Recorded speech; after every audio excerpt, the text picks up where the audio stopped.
Welcome back, everyone, to another episode of the Irish Breakdown Podcast, brought to you by our friends over at FanDuel. Happy Thursday. It's almost the weekend. We have another really fun show coming your way. And, Brian, we get to kick it off this afternoon by breaking down the commitment of Trey Tagliaferri, committed to Notre Dame, third commit in the 2028 class. Bergen Catholic quarterback chose Notre Dame over Penn State, Alabama, and Ohio State, amongst some others. So already time to start turning the page at some position groups to the 28 class, It which is is hard to believe. so wild, man. It is wild that we're sitting here in June of 2026 and we're talking about the third commitment of the 2028 class. We're talking about a kid who will not arrive on campus at Notre Dame for 2 years.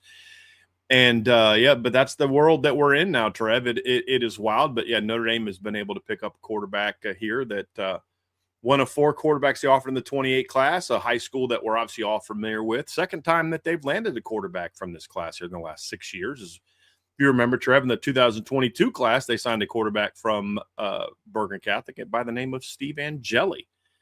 So, it's a good pickup right here. We'll break it all down, and it's always nice to beat a kid. It's always nice to beat Penn State for a kid.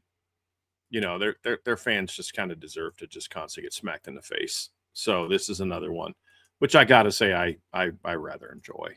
I'm not gonna lie to you, Trev. I know it's petty and sad, but I do. It's become one of my favorite pastimes here over the last 365 days is putting Penn State in a locker, and the commitment of Trey Tagliaferri is a good way to get it going. You guys know how we break down recruitments here. We're going to talk backstory. We're going to talk about his impact on the 2028 class. We're going to dive into some of his film and then talk about what's next, man. So this is going to be a good one. Brian, what all went into Trey's commitment to Notre Dame? Well, Trev, hold on, give me 1 second. I can't talk and type at the same time, Trev. I'm trying to tweet out that, hey, we're talking about this now. Went into it like, honestly, Trev, it was one of those things where we talked about this when Champ Mons committed. Notre Dame was able to then focus on the 2028 class. There were 3 quarterbacks they offered early on: Neiman Lawrence, Kingston Preyear, and Lucas Prock. We've broken down their film. We know we're very high on those guys. And then Gino Guidugli got out in the spring and was able to go out and see more players. And one of the players that he went and saw live was Trey Tagliaferri. And so they started to kind of recruit him. And when it became obvious that Trey had a really high interest in Notre Dame, I think the staff kind of decided, okay, do we want to take our time and maybe see how some things go with some other players? Won't get into too much, but there was a 2028 player that had committed to Notre Dame already and then backed out of it relatively quickly afterwards. So do you wait on some of those other guys, or do you take a kid that you like, that you saw throw live, that you think is a good player and wants to be here? And I think the staff decided that, hey, look, this is a kid that we like. This is a kid, we're not settling on Trey Tagliaferri. This is a kid that we like, and he wants to be here. And he comes from a great program, and he's a winner and all those other type of things, I think is what the staff decided. So they offered him. As far as backstory, there's not a lot to it. I mean, honestly, Trev, from what I've heard about Trey Tagliaferri from the moment Notre Dame really started recruiting him, is if they offer, he's going to come, which is partly why they waited on the offer. I do think at quarterback, the timing of offers matters. We've seen this. We look at the 27 class when they re-offered 3 guys after Teddy Gerard moved up. I told you guys then the offering Champ Mons first was not an accident. But I think you also have to have some strategy. If you're not necessarily ready to take a commitment, you may not offer a kid who's would commit to you right away. And I think that's kind of where they were with Trey. So when they made the offer to him, they knew that it was like, okay, we're going to move pretty quickly here to get this one done. And then, of course, Trey made a couple visits to Notre Dame. Most recent visit, I believe, was last weekend, not this past weekend, but the weekend before, I believe. And he came in for a Sunday unofficial visit, of course, and was able to sit down with Mike Denbrock, Gino Guidugli, Marcus Freeman, and just kind of finalize, hey, is this where we all want to go? And they were all in agreement. Let's do it. And so Trey gave his pledge to the Irish, and now it's public. And Notre Dame has their quarterback in the 2028 class. I think part of the reason that I think Notre Dame went this way, on top of I think they genuinely like him, is that fire he has for Notre Dame uniquely. It's like, you look at his offer list, Trev. I published a story on the front page when he committed, but you look at his offer list, and It's an impressive offer list. I mean, it's Ohio State, Penn State, Georgia, Texas A&M, Florida, Alabama, Oklahoma, Auburn, Ole Miss, Stanford, Iowa. It's a very impressive offer list. The second Notre Dame offered, it was basically a done deal.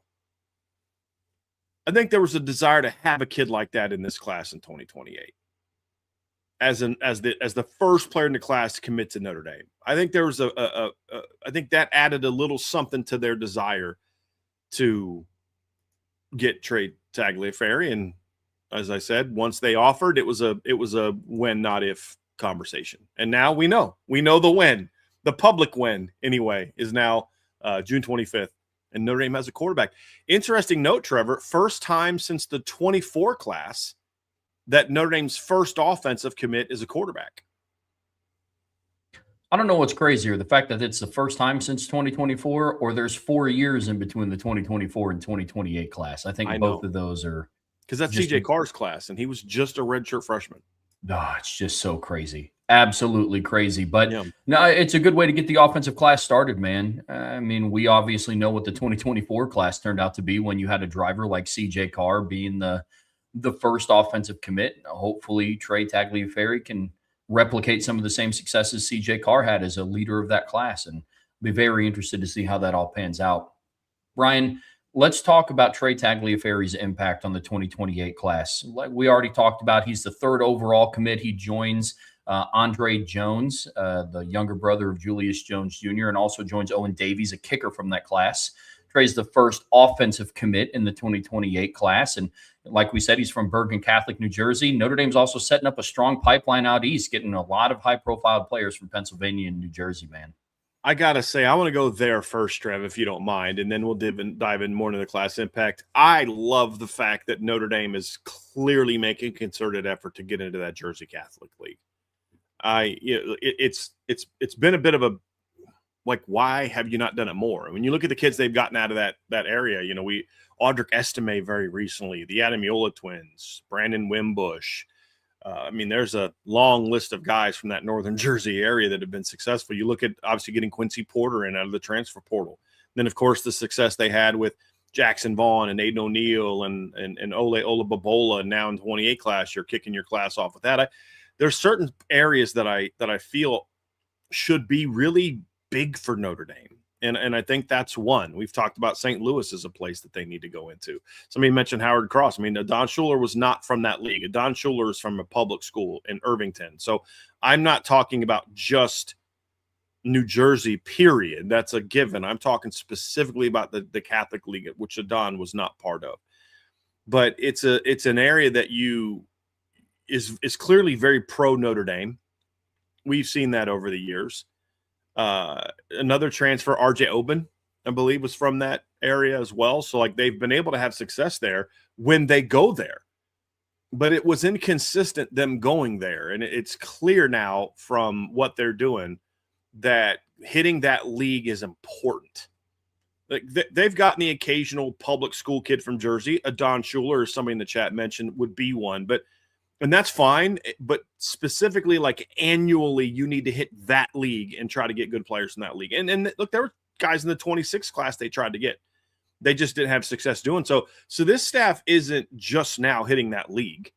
They're just starting to finally have success in that league. They tried to get Jordan Thomas, the cornerback from that league last year. They tried to get Quincy Porter, and there just wasn't a lot of interest initially.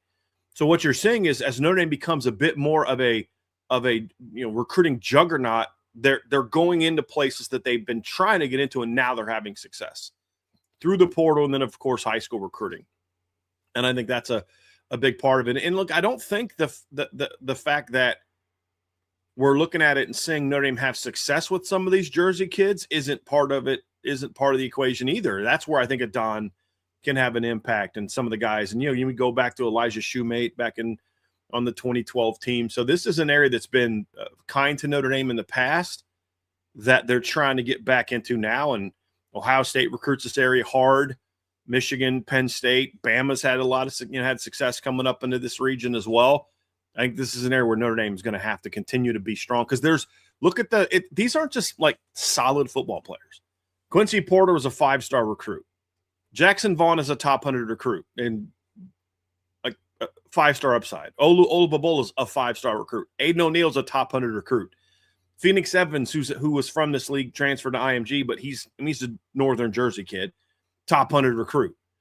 Taj Gray, 2028 linebacker from this league. I think he goes to one of the St. Joseph, I believe. Where does Taj go? I think Taj is from St. Joseph, but that's another one, Trev, that you look at. Yes, he's from St. Joseph. That's another one where you look at and say, hey, man, like this is an area where you're able to have success. There's big time football here. You've got to go there and you've got to try to have success. And Taj Gray, by the way, is at the same high school that Audric Estime was a stud at. So I love the fact they're trying. Elijah Burris is another one from this league. He went to DePaul Catholic. So we could go on and name the guys. So they've been trying to hit this league. So it's not a situation of, I can't believe Marcus Freeman ignored this league for 3 years. And now they were trying to recruit this league. They just didn't have the same level of success that they're having right now. And I think it's because of what they've done on the field and the recruiting juggernaut that they've become. That they're making it continue to make it a big priority, but now they're starting to hit those guys. And that's where I get excited about what they're doing with this league. And Trey is part of that. You get a quarterback from one of the top programs. If Trey's as good as I hope he can be the next couple years, that's going to mean something to kids in that area. And so you get you fired up. Having a lead recruiter that is in that league doesn't hurt when you're trying to go get the Taj Grays and the other guys from the Phoenix Evanses and the other guys from that area. So that part of it's good. As far as class impact, the quarterback, Trev, you look at it, this one's an easy one, right? You got your 226 kids. You got Champ Mons in 27. You don't pass on quarterback at 28. You need to go get a quarterback. I think the question was, do you kind of let the process play out and, see how these guys develop, take the highest, ranked or highest impact guy? Or do you say, hey, we're not necessarily concerned about, here's our board 1, 2, 3, 4, 5, and we've ranked them 1, 2, 3, 4, 5. So let's wait for number 1 as much as it's let's find the right fit at quarterback in this class. Now, fit has to include, can the kid play? And so I don't want to make it seem like, well, this kid was like the lowest ranked guy on the board and they didn't think he could play, but hey, he's a good leader.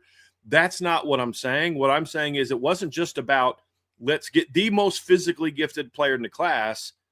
It was, we need a talented quarterback, but we got to make sure it's the right fit.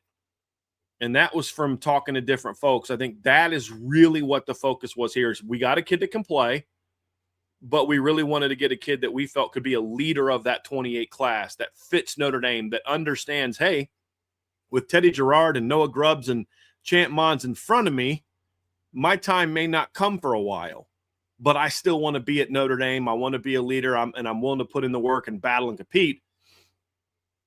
And Trey was willing to do that. And I think that's a big reason why the staff kind of turned to him. Yeah, Joe Mark said another one, Nolan James Jr., teammate of Elijah Burris. Yeah, that's another one. But I think that's another, class impact. Why him? I think that's part of it because you talk about how he impacts the class. He's one of one quarterback. Class impact over. But for a quarterback, it's a little bit different. I think their thought is you get a talented player that is all about Notre Dame, loves Notre Dame, wants to be at Notre Dame. Then all of a sudden you say, okay, now this kid's going to sell Notre Dame hard to other top recruits in the country. He's not quite as highly ranked as the Neiman Lawrences and the Kingston Pre-years and the Lucas Prox, but On3 ranks him as the number 110 player in the country. He's not exactly like some who the heck is that kid 3-star, in my opinion. So I think those are things that play into this conversation and are reasons why I think the staff made the move and kind of what they're banking on. And I'm really glad that he changed his number to 12 as a sophomore, because if you go back and look at some of his freshman film, he had number 26 on. So I'm like, actually, it's on right now. But I think that's a part of what the staff looked at, Trev, is how does he impact the class? Hey, we get a talented quarterback. It's number 1.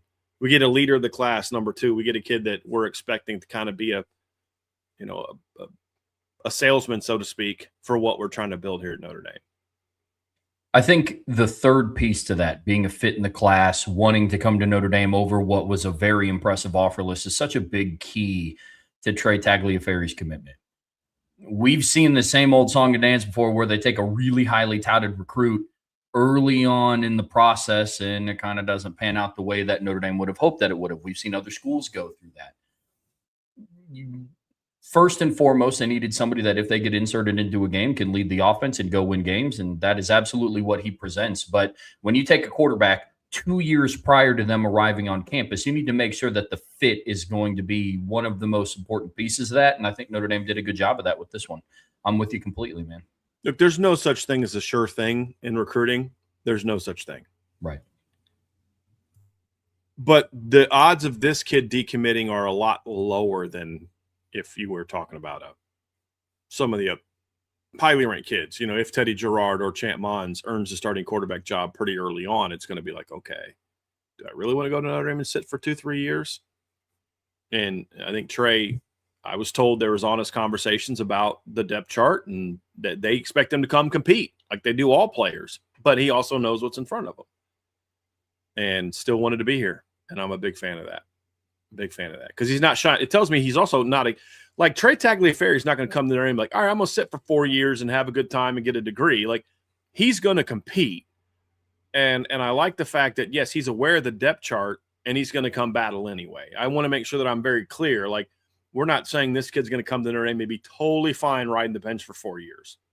What I'm saying is that I don't think that's going to be the ultimate decider of his happiness. But the other fact is, he's more than willing to say, okay, I'll compete with Champ. I'll compete with Teddy. I'll compete with Noah. Sure, I'll compete with Blake because that's why I went to Bergen Catholic.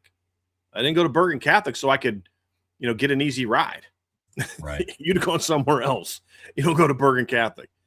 And those are things I do like about the kid. Are there more physically talented quarterbacks on the board? Yeah. Yeah, there are. But is he also a talented quarterback that I think the staff fell in love with some of the traits, the intangibles? Yeah.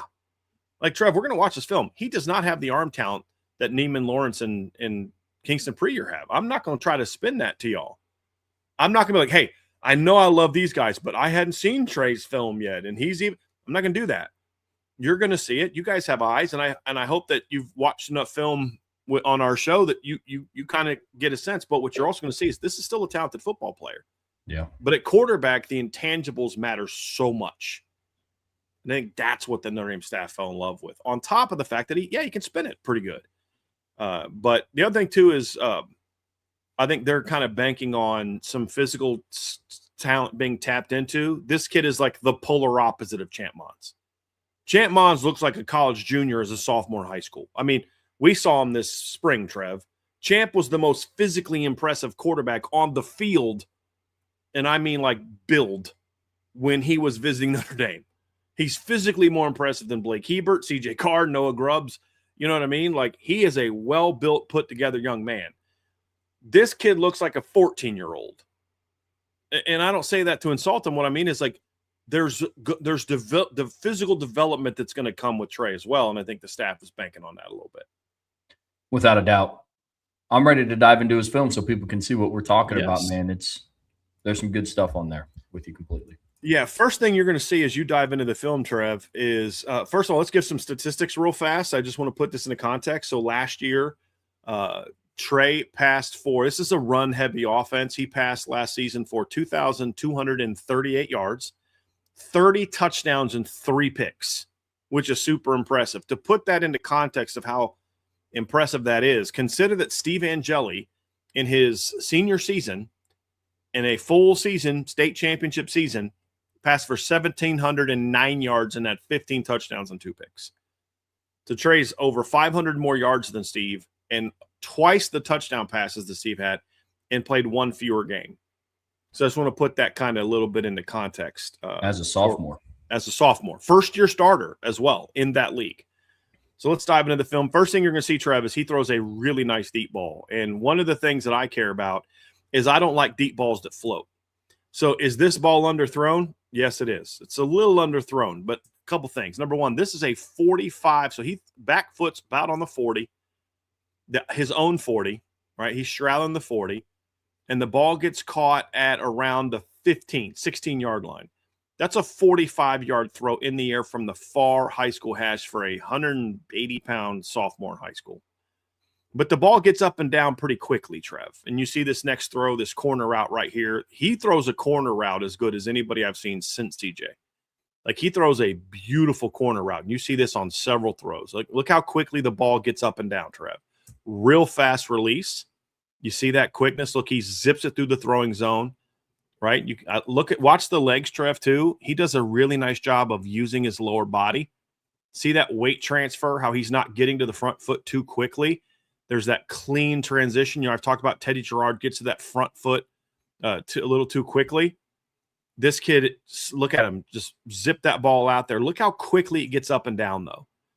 Like, it's not the distance that I care about as much. It's not the aiming point. That's all important. But I like a ball that gets up and down in a hurry, because the faster it gets up and down, the harder it's going to take for a defensive back to get to him. You look at this ball right here, another go ball, slightly underthrown, but also, 50-yard. He's from the 50-yard line. That ball goes about 37, 38 yards. This is going to be one of those things, just natural physical development is going to get this ball out 5 yards further and hit this kid on the run. That's still a pretty good throw, though. Another thing I like, Trev, look at that, how quickly he is with that. He's got easy deep, like he's not muscling up these deep balls either. You see, here's another one, throws the ball. He's from about his own, 38-yard line, right here, 37-yard line. Foot's on the 37. Ball gets caught at about the 15. Again, that's a 45-plus yard ball, and he just flicks it. Watch. Just flicks it. Nice deep ball. Hits a guy in stride. Throws a great corner, great post. Where he tends to not be as accurate on the go balls. Sound familiar? There's a quarterback that we watch at Notre Dame, wears number 13. It's the same way. Another thing I like about him, watch the feet here. He's very light on his feet, Trev. Very quick feet, always moving. He doesn't flat foot. He's always moving his feet. You'll see some other throws here in a little bit, Trev, but those are things I like about Trey on film. Really clean footwork, really clean release, and he gets the ball out real quickly. Without a doubt. He does a good job here with his footwork, manipulating the pressure, stepping up into the pocket, quick, compact nice release, very clean mechanically. I'm with you. Once he gets a little bit more of I hesitate to use the word grown man strength, because he's going to be like 16 years old next football season. Yeah. But once he starts to put a little bit more time and his body starts to mature, I think we're going to start to see a little bit more zip on the ball as well. But he's a very accurate passer. Look at that touch right there. Yep. But this is talk about footwork. So because he's got real clean footwork, he sees this. So watch. He sees the pressure coming off the edge. He knows, I got to get this ball out. Right? Safety's coming down. He's got the top. So I got to get this throw out. You got to understand where you are on the field. We're at the 25-yard line. I can't get to my full top, launch this ball way downfield. I got to get this ball over the top of the defense. I got pressure coming. I got to hurry my motion up, right, with my lower body. I got to quickly, boom, look at him real fast, speed up that last part of his drop, and then snap the ball off, get it over top of the defense. He throws this ball from the 36-yard line. It gets caught a couple yards deep in the end zone. That's a nice throw for a sophomore in high school. You're going to see a play here later, Trevor, where he rips off a backside post route for a big play as well. Look at play action pass, ball's thrown from about the 5, gets caught a little short of the midfield. These are nice balls for a sophomore who's honestly still really, really early in his physical development stage. There's a lot of arm talent to work with here, but look how clean he is. And look at him. This is what I like, Trev. He doesn't get heavy-footed. He doesn't get flat-footed. Look at him. Feet are constantly moving, but he doesn't have happy feet either. It's clean. See, I talk about this. I talk about your feet have to lead you through your read. This is a perfect example of what I'm talking about right here. Watch this. So he's top of his drop. His head is to the right when he gets to the top of his drop. Look at this right here. So boom, like he's looking right there. Now watch what starts going backside first. It's his feet. Then his head follows, and he's in position to throw the football. That's really good for a sophomore. Like that. I like that. Yeah, absolutely. Very, very clean footwork. That was one thing that I'm waiting for to see it on the backside post, for him to get his feet, take him to where his read is. But great touch on the football. You see that consistently throughout his highlight film. It's impressive. I'm very much looking forward to seeing what his physical development is going to take him to. That's going to be a big key. Because, look, he throws a real pretty ball. This is a nice one here. But he doesn't have the same zip and power that Kingston has, that even Neiman Lawrence has at this stage of his development. I think his arm talent is a little bit better than Lucas Prock. He's just not nearly the athlete that Lucas Prock was.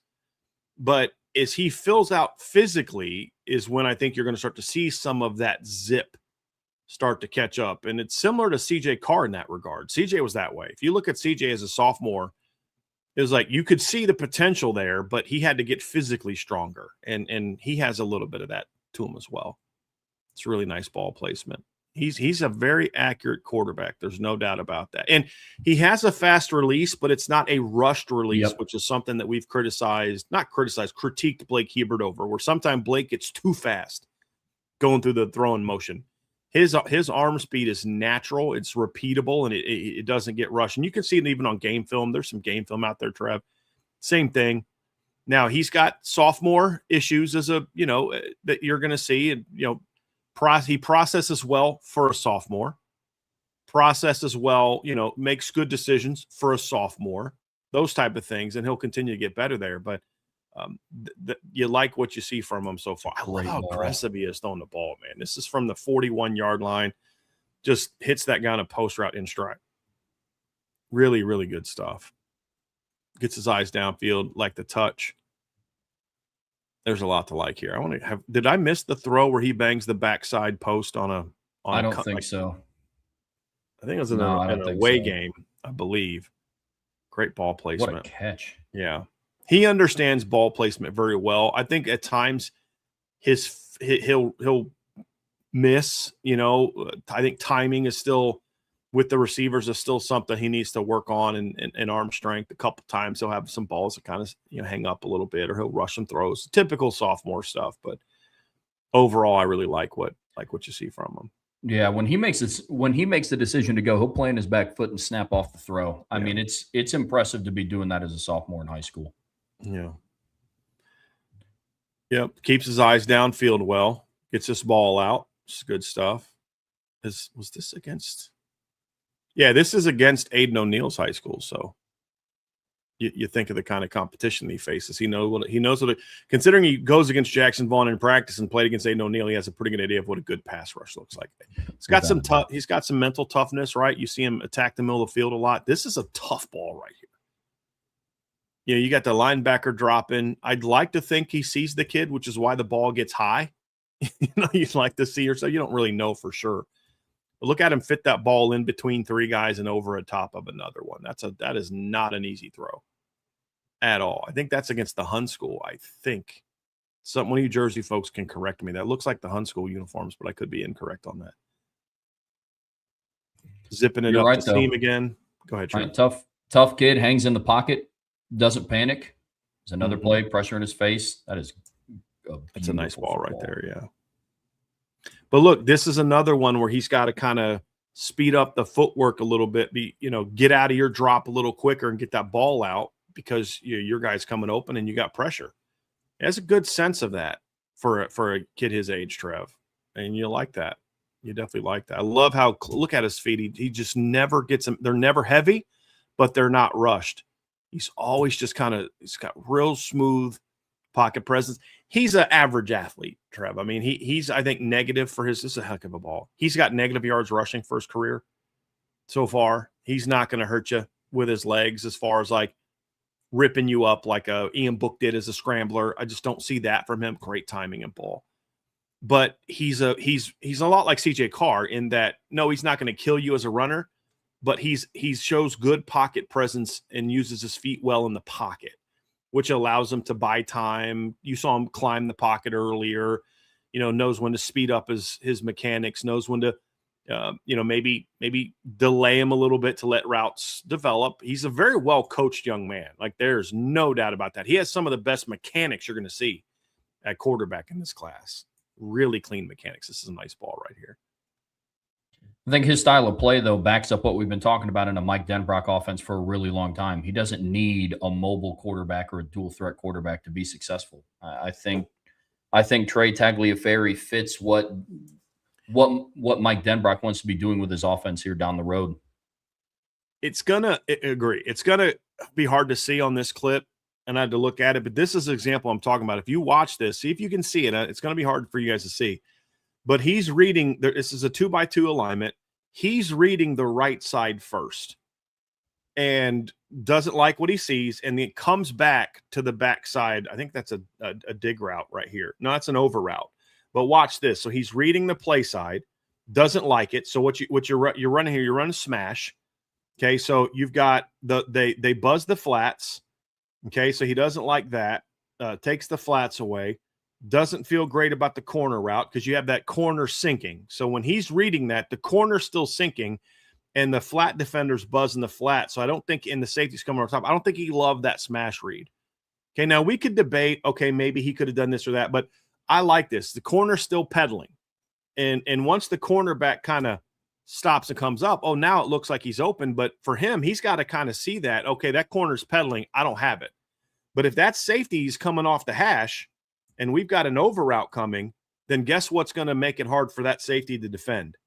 That backside over route. So that's going to come open. And I love this feel right here that he shows, like, okay, this safety corner taking away the smash concept, that means that window is going to be open. Watch him come backside to find it. You can see it right there. He climbs the pocket, and you can see him look for that. Now, as he gets older, you won't see this hesitation right there. See that slight hesitation right there? That's him being a sophomore. But the fact that he sees this as a sophomore and knows to go there, he's going to find that in the future. And I want to see this receiver do a little bit better job leveling this route off. But this is a really smart football IQ play and shows a good feel. Some things you clean up if you want to get perfection. But that's something that I like a lot, Trev. I like that a lot. Yeah, without a doubt. In that previous play, you go through and you watch, he makes the decision to go to the backside dig the second he sees the safety flip his hips and try to go after the corner route. And that's a really great read by somebody who's a sophomore in high school. Mm-hmm. Yep. It's a nice ball here. Want to get that a little bit more outside. And this is one of those things where this alone, you just improve your strength a little bit. And this ball is going about 2 feet to the left, and it's a perfect back shoulder throw. This is also, I think this is a play that I was watching earlier where the pressure comes from a future teammate of his. Look at Aiden O'Neal, just bully. Just bully that running back like, you ain't blocking me, bro. Yeah. I'm sorry, ain't happening. But I like this. This is another tight window throw. Very accurate.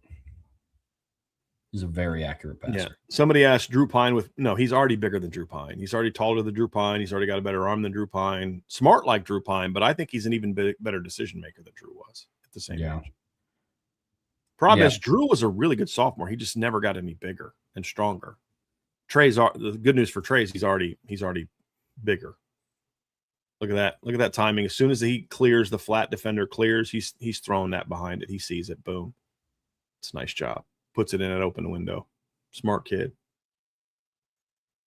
Yeah, from a timing aspect and a mechanics aspect, he kind of reminds me of Tommy Reese. Not from a decision-making aspect before people freak out. Very similar. That's a good one, Trev. I didn't think about it. That's a very similar throwing motion to Tommy.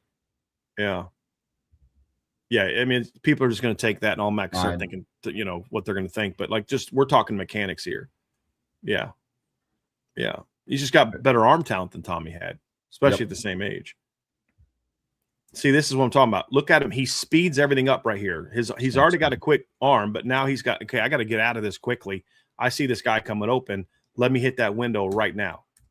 If he has to go through a full motion, then all of a sudden, you're gonna that ball's gonna come out later, and it's gonna be where the safety's closed or the backside defender's been able to come up and get it. Sees pressure. Look at this. Sees pressure.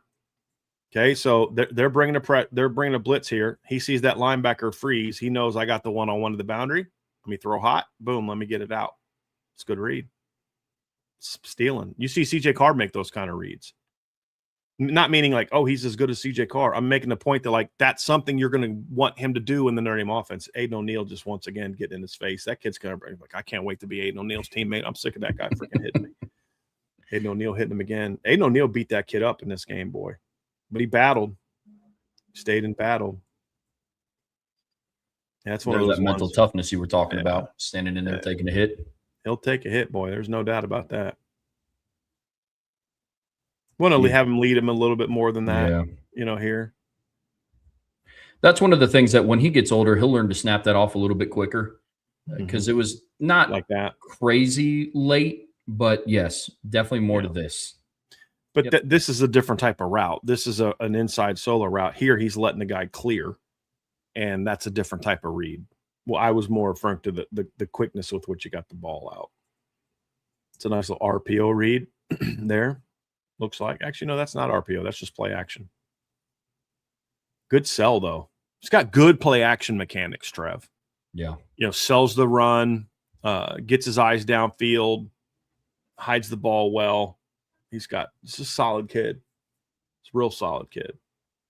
Yeah. Again, does he physically blow me away the way that Kingston pre-year did? No, he doesn't. This kid knows how to play the position, and he's got talent. There's no doubt. Seton Hall prep here.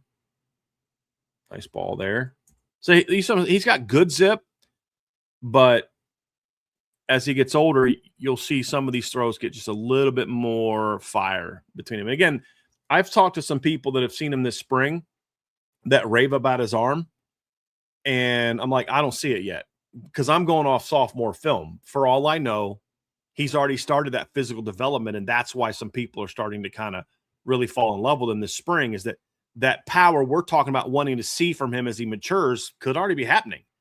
And that's why people that are seeing him this spring are coming away talking about how he's got a stronger arm, those other kind of things. But, right now off sophomore film, he's got a good arm, but he doesn't have like an elite arm the way some of these other guys do. Look at that. See, again, not an elite athlete, but because he's so quick on his feet, he has nice pocket mechanics.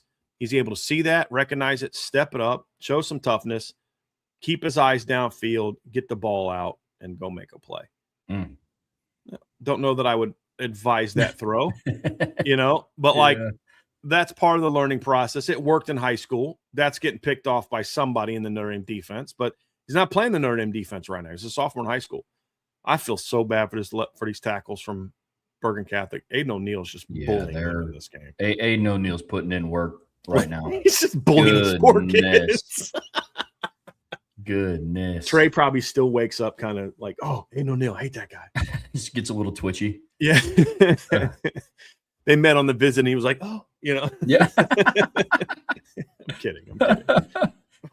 One of the things I like about his skill set, though, is when you start projecting it forward into the Notre Dame offense and what he brings to the table from a decision-making, from a mechanic standpoint, and then you project the physical development, he's going to be thrown to a junior year version of Ian Premer and a junior year version of Caden Finley and Devin Fitzgerald and Bubba Frazier and a sophomore year version of Julius Jones Jr.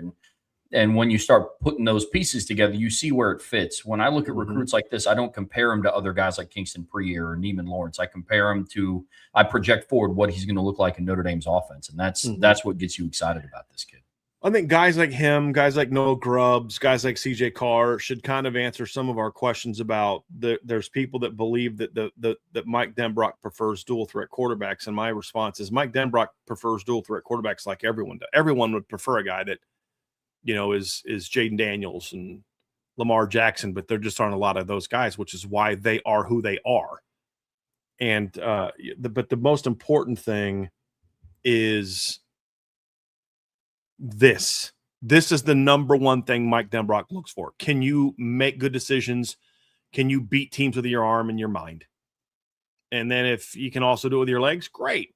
That's why they love Champ Mons. You know what I mean? Like, it's not like they avoid those kind of guys.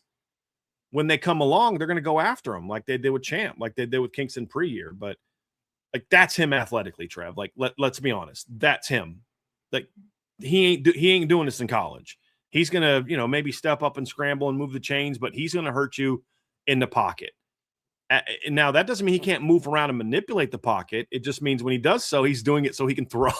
It's not going to be a thing. Like, I don't think he's the athlete that CJ was in high school. CJ's a better athlete than Trey so far.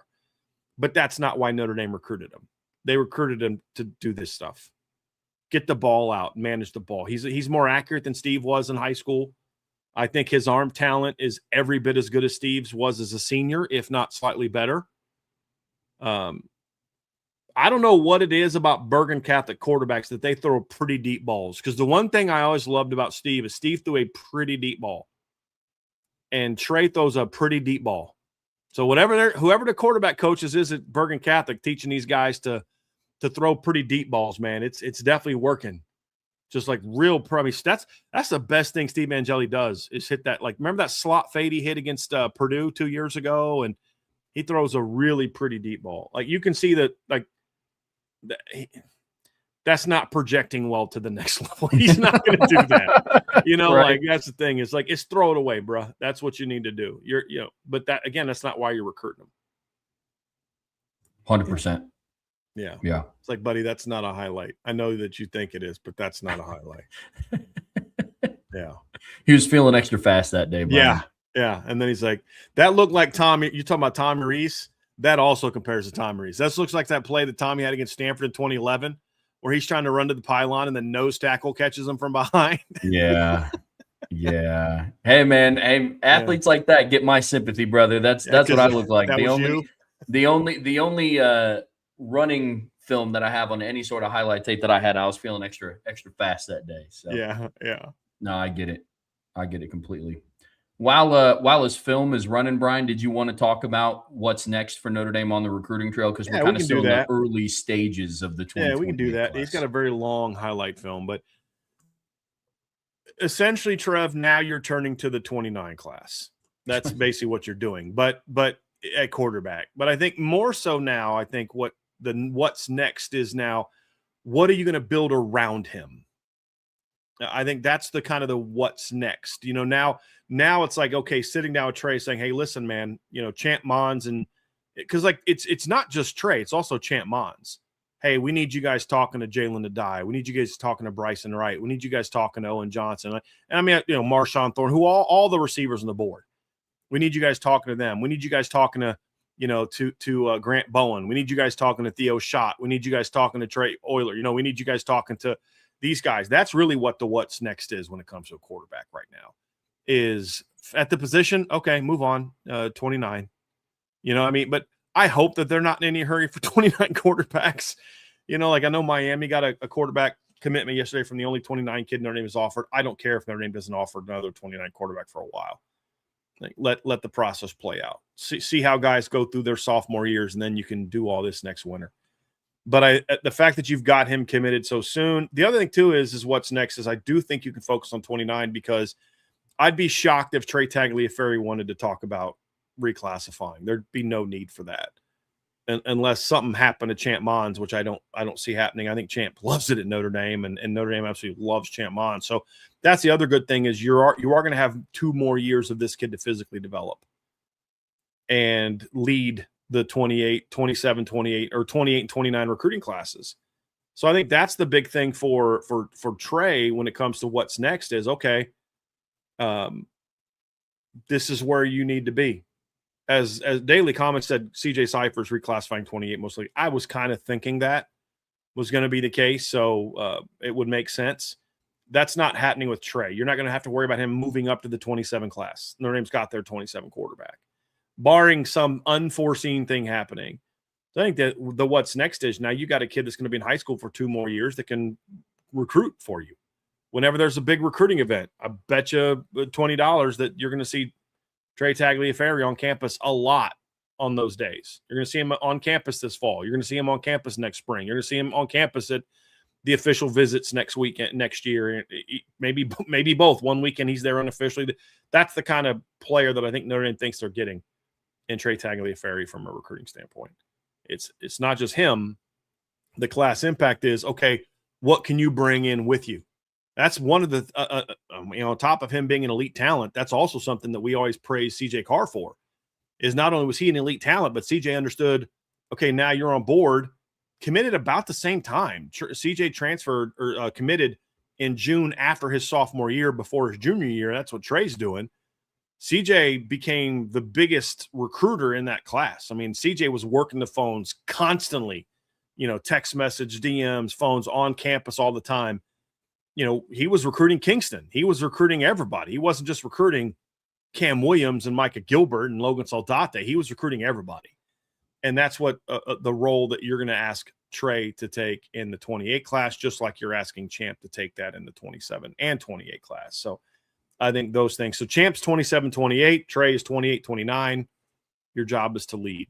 And part of that leading is what's going to come with you. And that was something that was so frustrating about Deuce Knight. It's like every time a kid visited campus with Deuce, it seemed like the week later they're like, yeah, I'm not really looking at Notre Dame anymore.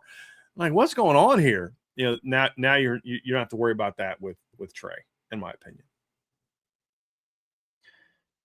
Brian, let's switch gears and talk about the Notre Dame defense on the Irish Breakdown podcast, brought to you by our friends over at FanDuel. And there's a lot of expectations with this unit. Notre Dame returns the most production of any team in college football. We've seen that stat floated out there. A lot of that belongs to the defense. When you have guys like Boubacar Traore, Bryce Young, your entire linebacking core from 2025, Leonard Moore, Tay Johnson, Adon Schuler, Christian Gray, all back on the same defense, the expectations are at an all-time high. And it's easy for some fans, and I've fallen victim to this before in the past, just do what you did the last 8 games. And we'd be remiss if we just glossed over the fact that this is a unit that does still have a ways to go. They still need to make another jump in the second year under Chris Ash. And this is going to be a huge piece to Notre Dame becoming the championship contender we believe them to be.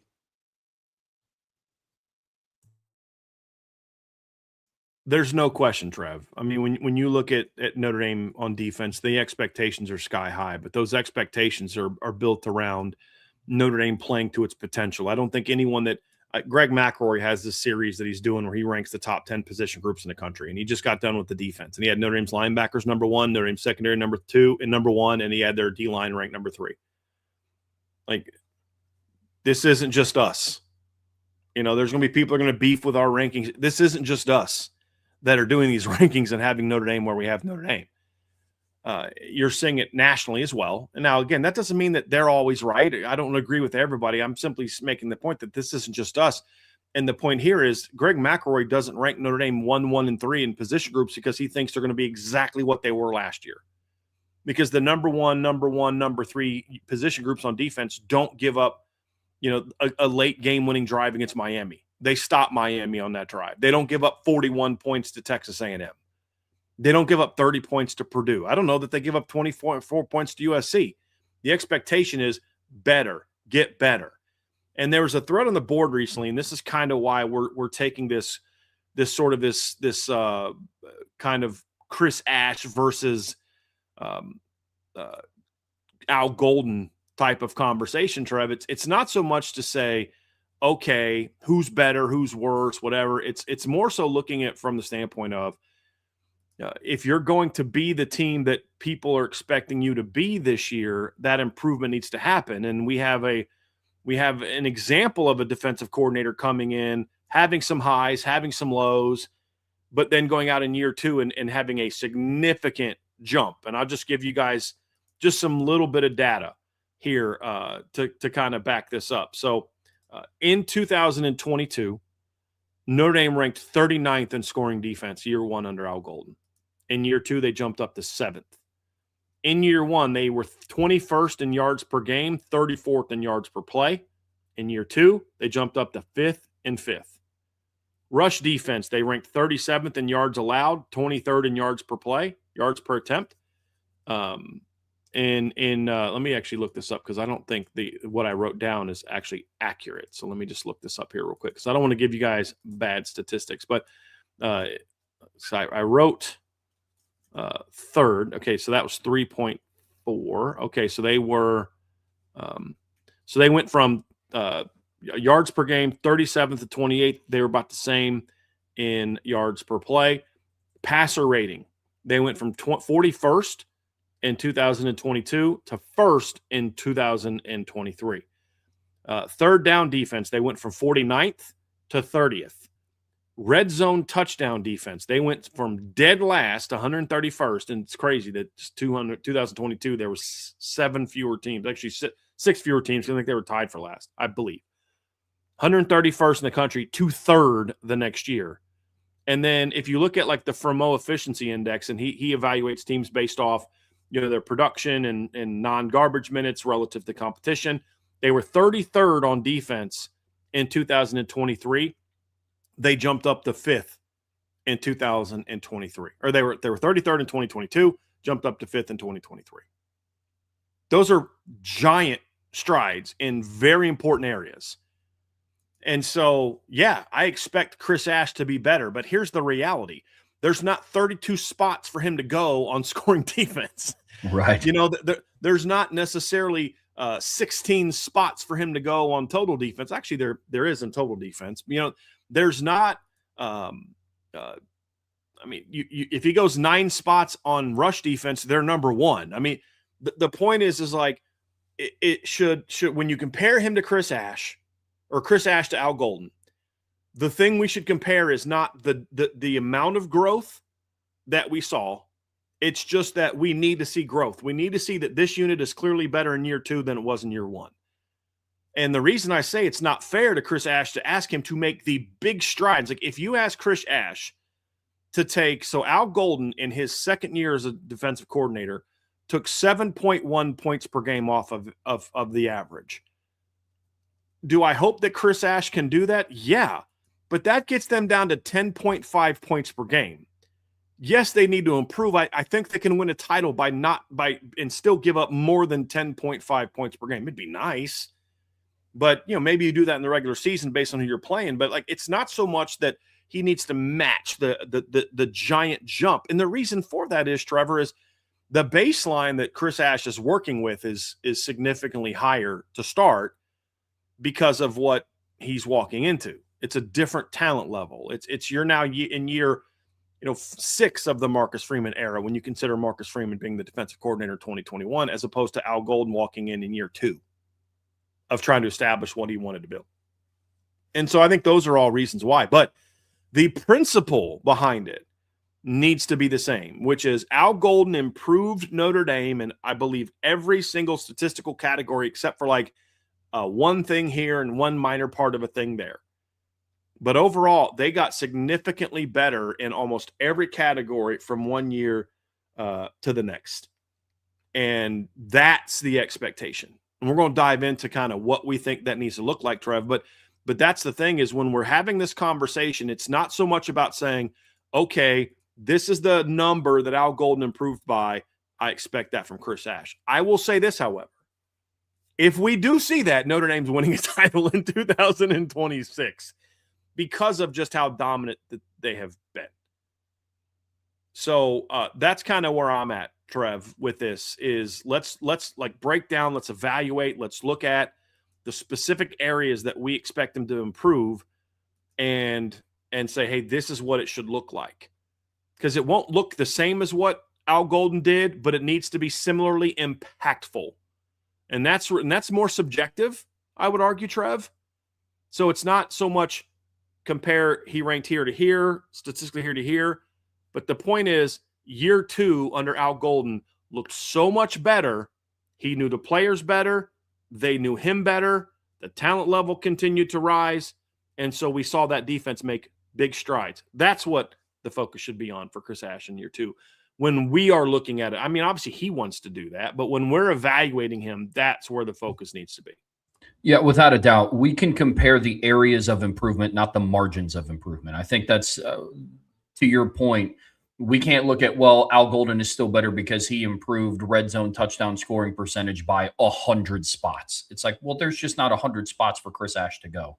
I agree with you wholeheartedly. We have to just pay attention to what that improvement means to this team. It's a similar discussion to when we say, CJ Carr doesn't have to be Joe Burrow from 2019 because he's not facing Joe Burrow and LSU from 2019. We don't need Chris Ash to jump 100 spots in red zone touchdown efficiency because there's just not 100 spots for him to go. I'm with you, but there's going to be some very similar areas. One of the things that Al Golden needed to do better in 2022 to 2023 is what Chris Ash needs to get better at from 25 to 26, and that's starting the season better. That's something that is absolutely going to be top of mind for this defensive group going into this season. That is for sure.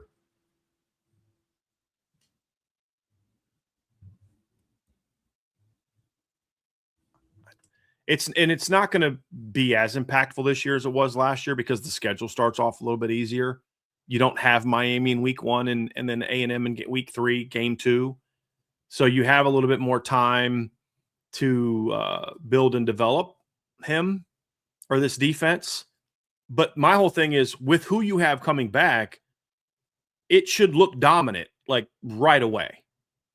Like, that's my point. I mean, look, we watched Ohio State last year, who led the nation in scoring, hold Texas to 7 points. And it wasn't like Texas was threatening a bunch and kept stubbing their toe. They didn't threaten Ohio State with their offense. You're like, if they're going to win this game, they better get like a fumble or a pick six or something, because they are not moving the ball on Ohio State right now. I mean, they dominated from the beginning of that game to the end of that game. And they held Texas to 336 yards. If you go back and watch, Texas had like one drive late that got a chunk of those yards. I mean, they really shut them down. And you saw right away that this Ohio State defense was going to be nasty. I mean, it was obvious. I mean, you watched it 3 weeks later when they went out to Washington to play and just completely shut down DeMond Williams in that offense. Just completely shut it down. That's the expectation, is like, yeah, it needs to look dominant.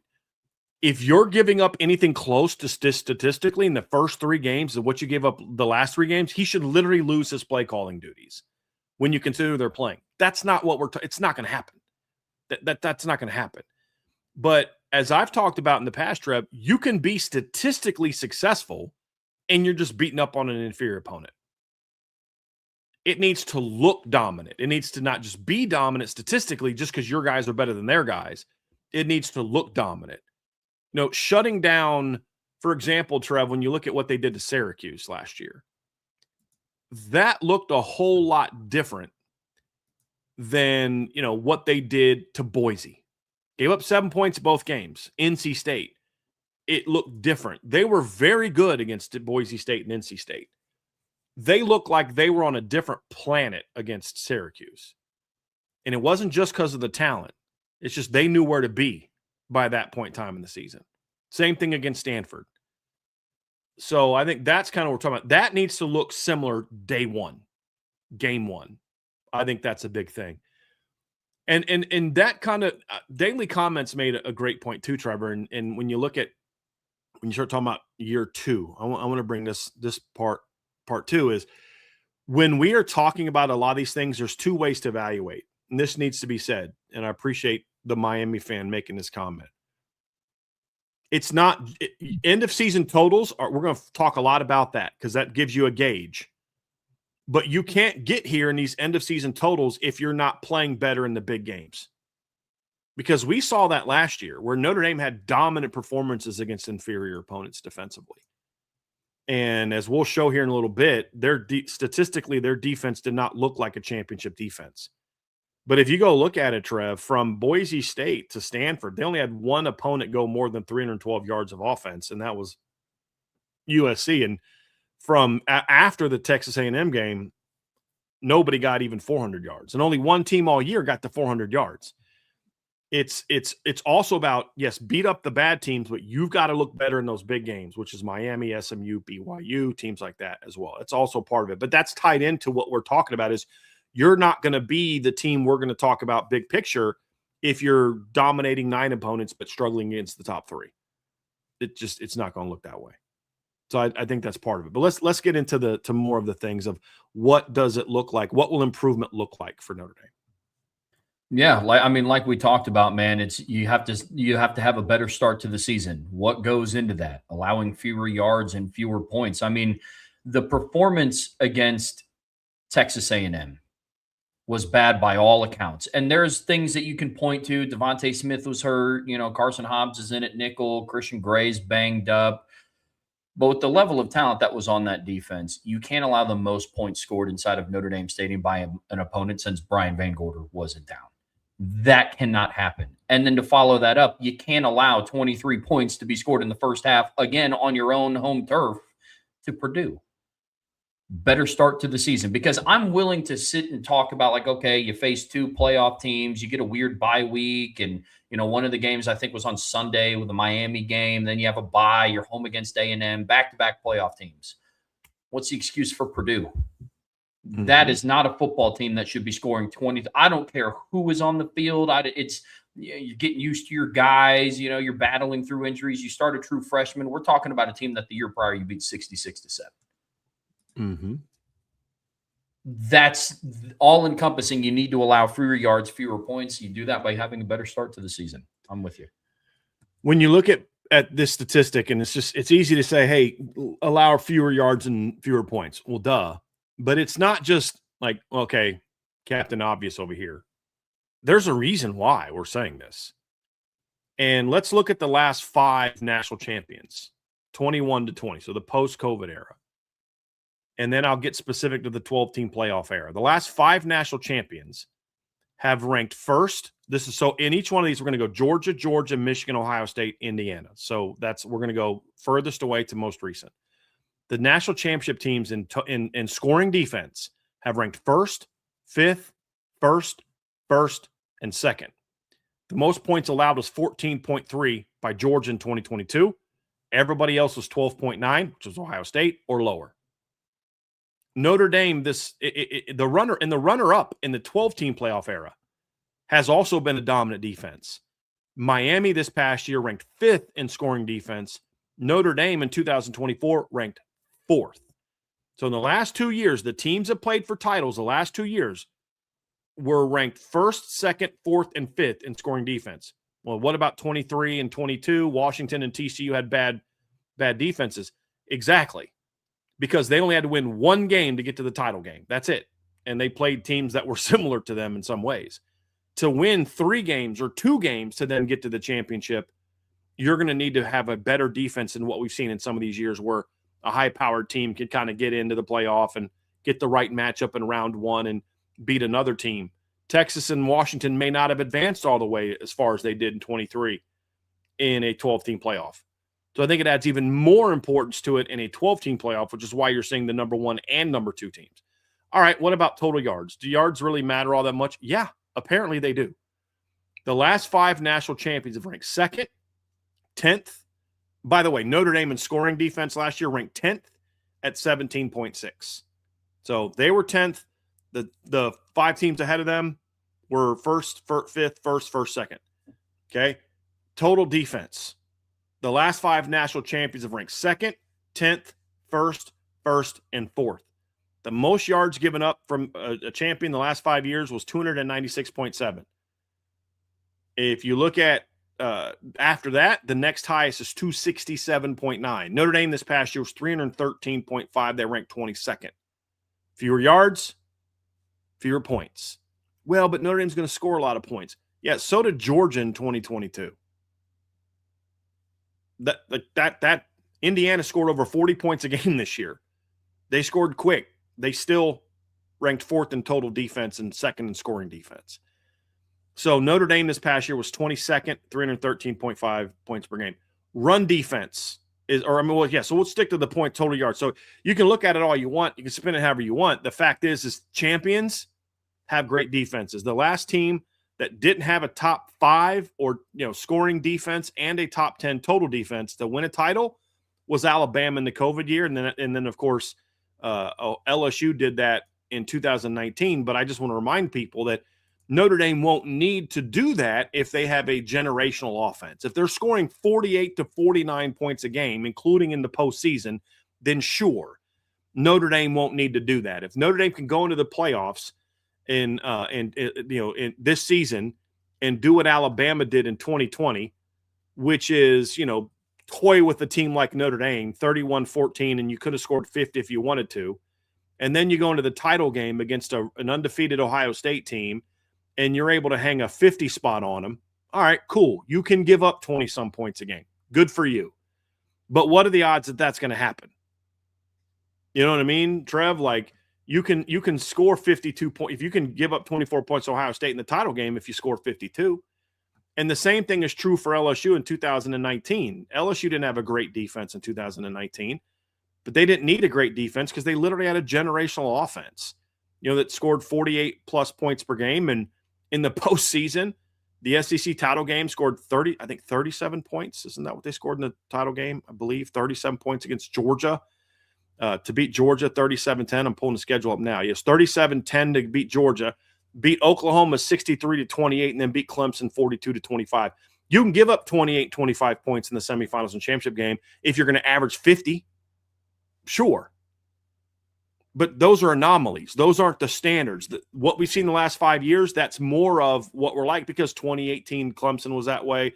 2017, Clemson was that way. Most champions are going to be teams that are that way.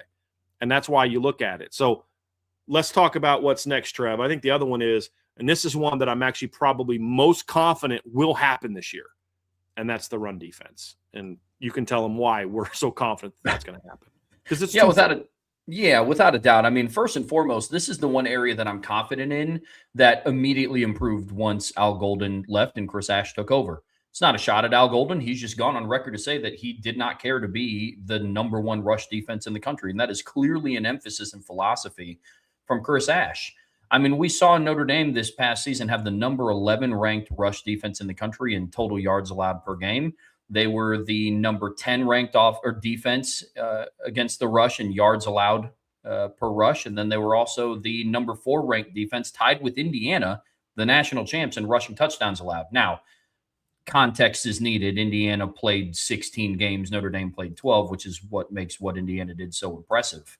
But that's the one clear emphasis. Mm-hmm. The reason why we're confident is twofold. One, the level of improvement from going from the Golden era to the Chris Ash era, mm-hmm. and the emphasis in stopping the run. Two, the personnel that Notre Dame now has on their roster, for me, is another big reason why I'm confident that this rush defense is going to take another step forward. Mm-hmm. Bubakar's going into year 2 and showed significantly better signs of being a better defender against the run than what I thought he was going to in 2025. He's going into year 2 of this system. Along the interior, you're getting guys like Tion Gray, who you just did not have that body type last year. If you want to argue Gabe Rubio, because like height, weight, it was similar-ish, but Tion Gray is heavier. But you didn't have a guy like Tion Gray.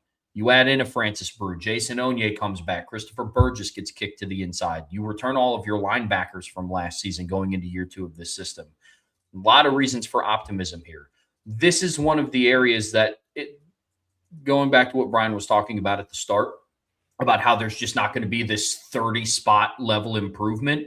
The rush defense is one of those in that conversation. They had the number 11 best rush defense in the country last year. There's just not 30 spots for them to go. But what you need is to still be higher than 11th, because you go back and look at what some of the previous national championship winners have done. Yeah. Indiana last year had the number 2 ranked rush defense. Real quick, Trev, let's do what we've been doing. Let's go Georgia to Indiana. The last 5 rush defenses have been 2nd, 1st, 6th, 3rd, and 2nd. Notre Dame was 11th. So they're close. That's the point. They're close, and they've upgraded the talent level. Plus year 2 in the system, as you're explaining.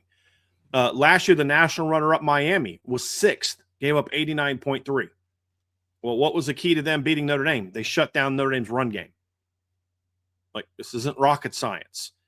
The only one team, Michigan in 2023, the Cheaters, gave up 90 yards a game. The other, and only one other, Ohio State, in 2024, they only gave up 87.6 rushing yards per game.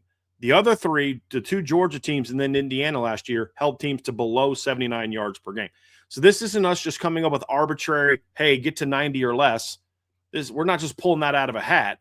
I'm looking at what the trends are for champions, and that's where they're at. Unless you've got a generational offense, again, like we talked about in 2020 and 2019.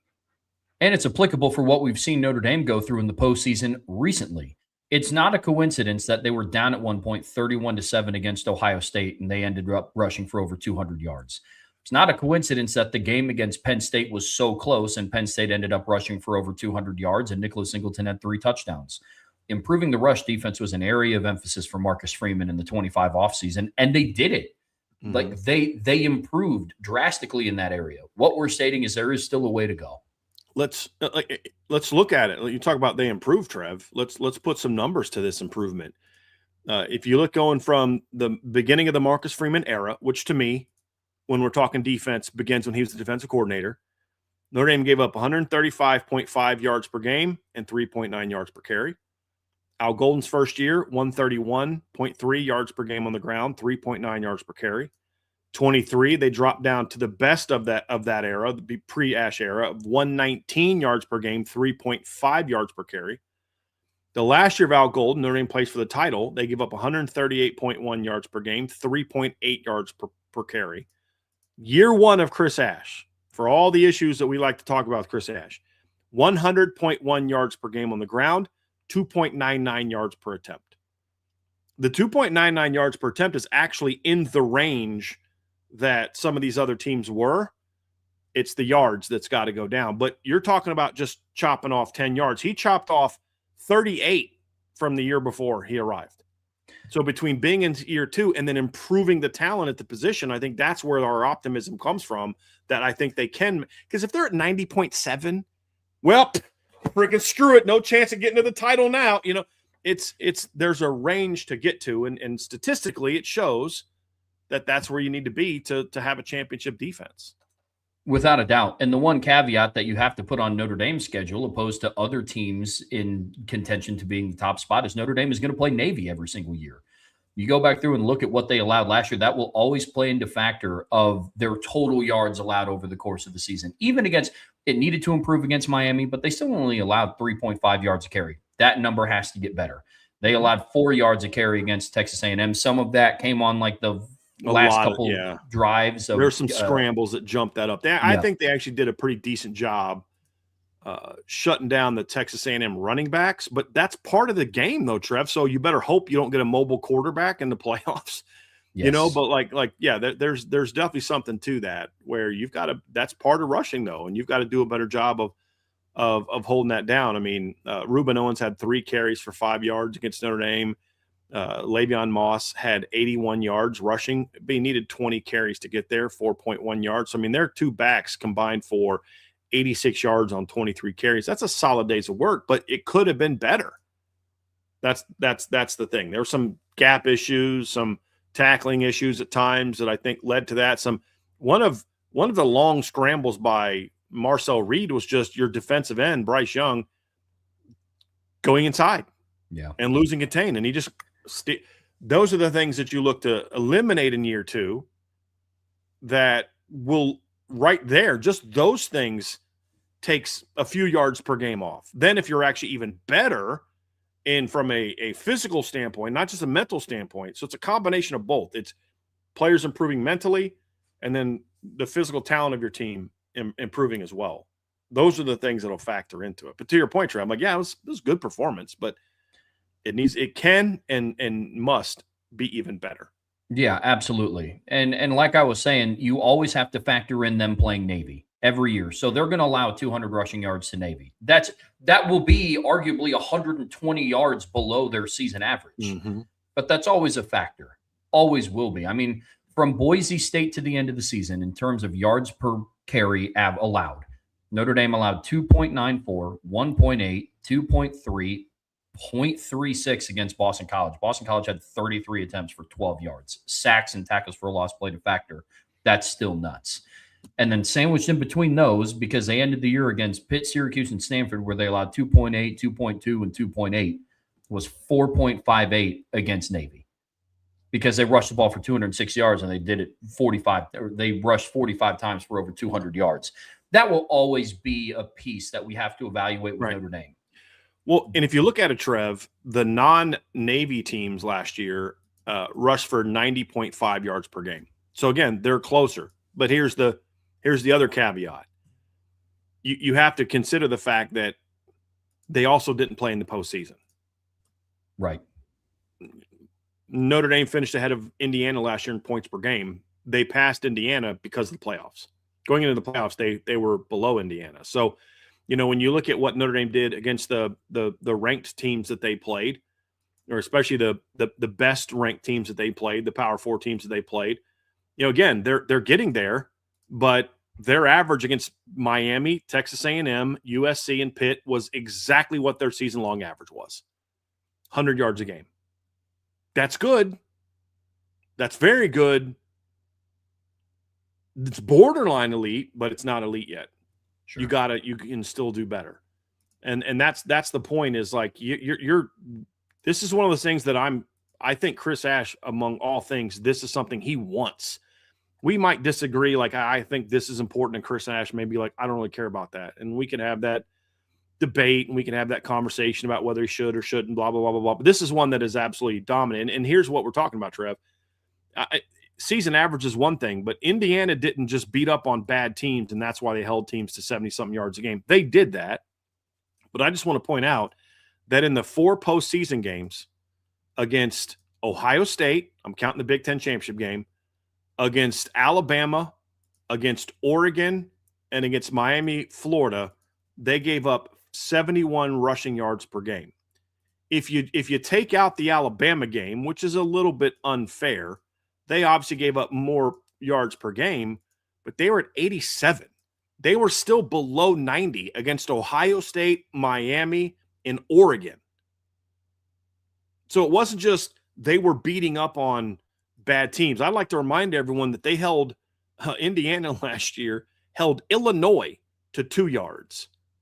They played Oregon twice. Oregon's a pretty good running team. In those 2 games at Oregon, one at home or one at Oregon's home, one in neutral field, they held Oregon to 87 yards in 2 games. So, like, they weren't just doing this against Maryland, matter of fact, the 2 most yards a game they allowed all year were to 6-6 Penn State and Old Dominion. If anything, they got to do a better job being locked in against the bad teams. When they were playing the better team, they gave up 89 yards against Kennesaw State. They gave up more yards to Kennesaw State than they allowed giving up in 2 games against Oregon. So that's the point, Trez, is you got to take out the Navy game. I think what that does is it helps us understand, like, they're a little bit even closer than we thought. But then when you counter that with the top 25, it's like, okay, there's still room to grow. But when you're talking about going from 100 to 90 or 100 to 85, that's striking distance, bro, in year 2. Like, that's you're within striking distance, and that's going to be the key. Without a doubt. Absolutely. Another key area of improvement for them is going to be their red zone touchdown rate that they allow. Again, common theme of previous national championship winning teams is they're very good in the scoring zone. And Notre Dame is getting close. I'm not trying to paint this picture that in 2025 they were 131st. They're 21st. 21st. They allowed a total of what? Oh, wait, hang on a second. It's 56% touchdown. We're talking about red zone, right? 56% touchdown rate. Yeah. Yeah, there's not 128 spots for them to go like Al Golden did in his first year where they ranked dead last in college football, Trev. They were very good in the red zone. I would focus on red zone touchdown defense. I don't care if you rank 90th in red zone scoring if they're all field goals. So the 2 areas you want to rank high in when you look at red zone defense, it's kind of an interesting statistic. You want to rank high in 2 areas. You want to rank high in touchdown percentage, and you want to rank high in attempts, in like lowest attempts. So Indiana last year, for example, Trev, Notre Dame was number 1 in the nation last year with fewest red zone opportunities allowed. It's pretty good, right? Indiana was 2 behind them. Indiana played 4 more games. So, you know what I mean? Like, so it's you want to limit the opportunities. I think Notre Dame is close to that. We don't know what it would have looked like in the postseason. But again, that's why you got to factor this in. And then you want to make sure that when you do get in there, you're not giving up touchdowns. So Indiana only allowed 27 red zone opportunities all year, and only 10 of them resulted in touchdowns. Where Notre Dame, in their 25 attempts, Notre Dame allowed 4 more red zone touchdowns than Indiana did last year on 2 fewer attempts. So you're talking about 37% touchdown rate to 56% touchdown rate. That's where they need to get better. That's the big jump. So to your point, overall red zone, they're there. They're pretty good. They got to do a better job of keeping teams out of the end zone. That's also a reason, to your point, Trev, of why they brought in Tion Gray and why they brought in Francis Brew and why Al Golden wants to stop the run, is that right there. Last 5 national champions in red zone touchdown defense from Georgia to Indiana. 1st, 2nd, 5th, 2nd, 2nd. Notre Dame ranked 47th. The highest allowed was Michigan at 44. Ohio State was at 42.1. Indiana and Georgia 22 were in the 30s. Georgia 21 was in the 20s. So red zone defense, not a long way to go. Trev nailed that. Red zone touchdown defense, that's where they got to get better. But they're already there. They don't allow teams to get into the red zone often. But when they do, they tend to score. They got better than a 50-50 shot of getting a touchdown. That's where Notre Dame's got to get better. And as I said, that's when you look at national champions, that's where they've been. One area that's going to help limit the amount of red zone attempts is being more aggressive playing zone. Really just a more aggressive philosophy overall. And we're not going to have to wait long to see if Notre Dame is going to do that. First game against Wisconsin, game where our friends over at FanDuel has them projected to win right now by 19.5 points. I'm telling you right now, if you sit back and play passive against Colton Joseph, he's going to eat you alive with his legs. I mean, chunk play after chunk play, 7, 8, 7, 9. I mean, all of those. And so that's going to be very interesting to see if he's able to do it. This is one that will be reflective in stats, but it's not as simple as looking at like they need to limit the red zone attempts, and we can go and look at a number to see that. There's not going to be like a hard number that says, yeah, they're playing more aggressive zone. This is going to be one more that we have to evaluate both with our eyes and that'll be reflective on the stat sheet. Mm-hmm. One of the areas that I want to see more disruption as well, Trevor, is you nailed that part. Agree. Be more aggressive philosophically with just how you attack the team. Not so much more blitzes and more of this or more of that. Just your overall philosophy is attack more. Even if it's like, hey, I've got hook curl zone. Jam the heck out of that release of the slot receiver. Don't allow those free releases in zone. Another area that I think that there's room for improvement is when it comes to being more disruptive against the run game. This is an area I'd like to see improve. If you look at the last two national champions, Ohio State averaged 7.1 tackles for loss per game. Indiana ranked had 8.1 tackles for loss per game. The 2 years Georgia won the title, they were at 6.1 and 6.7. Notre Dame last year was at 5.8. I want to see them be more disruptive when it comes to tackles for loss as well. And when you look at Ohio State in the postseason, they were very disruptive. One of the things that worked so well for them against Oregon is they had 13 tackles for loss against Oregon. They had 9 against Texas and 7 against Notre Dame. So Ohio State may have only averaged 7.1 during the regular season, but they averaged 8.8 in the postseason. And so I think that's another thing that I look at, Trev, and say there's just being more disruptive. You mentioned the pass game. I'm going to add the run game aspect to it. I think there's still room for improvement for Chris Ash's defense to be even more disruptive. What does that mean? That means your D tackle's making more plays in the backfield. It doesn't just mean blitz more. It means exactly what it means. Just overall as a defense, be more effective bringing teams down in the backfield.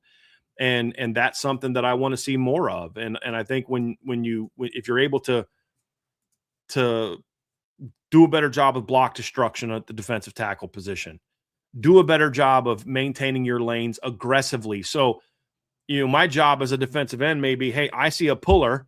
My job is to wrong arm him and take him on and force the run back inside. But how do I do that? Do I sit on the edge and wait for him and brace myself? Or do I attack him and go about it that way? If I'm a defensive tackle, yes, I want to make a tackle for loss, but you know what else I want to do? I want to drive that guard 2 yards into the backfield and make that running back bounce off of him. Now Drake and Kingston and Jaden and Jalen and Madden and Tay and Adon and my Nichols, Christian, Luke Touch, all those guys can now, okay, back's declared, let's rally to the ball. Because the minute that a running back makes his cut, he's declared where he's going.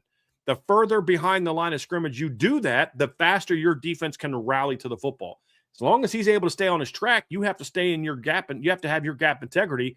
Here's where I'm at. You can't rally to the football until you kind of know where the ball is going to go. So, hey, Keon Gray, your job is to occupy a gap. Cool, occupy a gap. But while you're occupying it, why don't you just go ahead and drive that center about 3-4 yards into the backfield? Hey, get off that block. And instead of, hey, you got to push. You got that guy 1.5 yards in the backfield. Instead of letting that guy run by you and Drake tackling him for a 1-yard game, why don't you just use some proper block destruction and bring that guy down 1 yard behind the line of scrimmage? So now it's 2nd and 11 instead of 2nd and 9. That matters. That matters. It's plays like that. It's not so much, hey, Chris Ash, call more run stunts. It's be more physical, be more aggressive with how you do the things that you're calling. I think those are all things that we talk about, Trev. And then, sacks are part of that too, but I'm more looking at the run game tackles for loss. I want to see more disruption from the D tackles, and I definitely want to see more production from the linebackers. And that's where I think just being in year 2 is going to be better, because you're going to see those guys, pardon me, they're going to declare a little bit faster. They're going to, make their reads a little bit faster. So instead of Drake Bowen making a bunch of stops for 1 to 0 yards, which he had a lot of those last year, those become -1s and -2s instead. And I think those are things that I want to see more of this year, Trev, from him and from the defense as a whole. I want to point out, as an example to back that up, in the first 7 games of the year last year, Drake Bowen had 1 tackle for loss. 1. In the last 5 games, he had 3.5.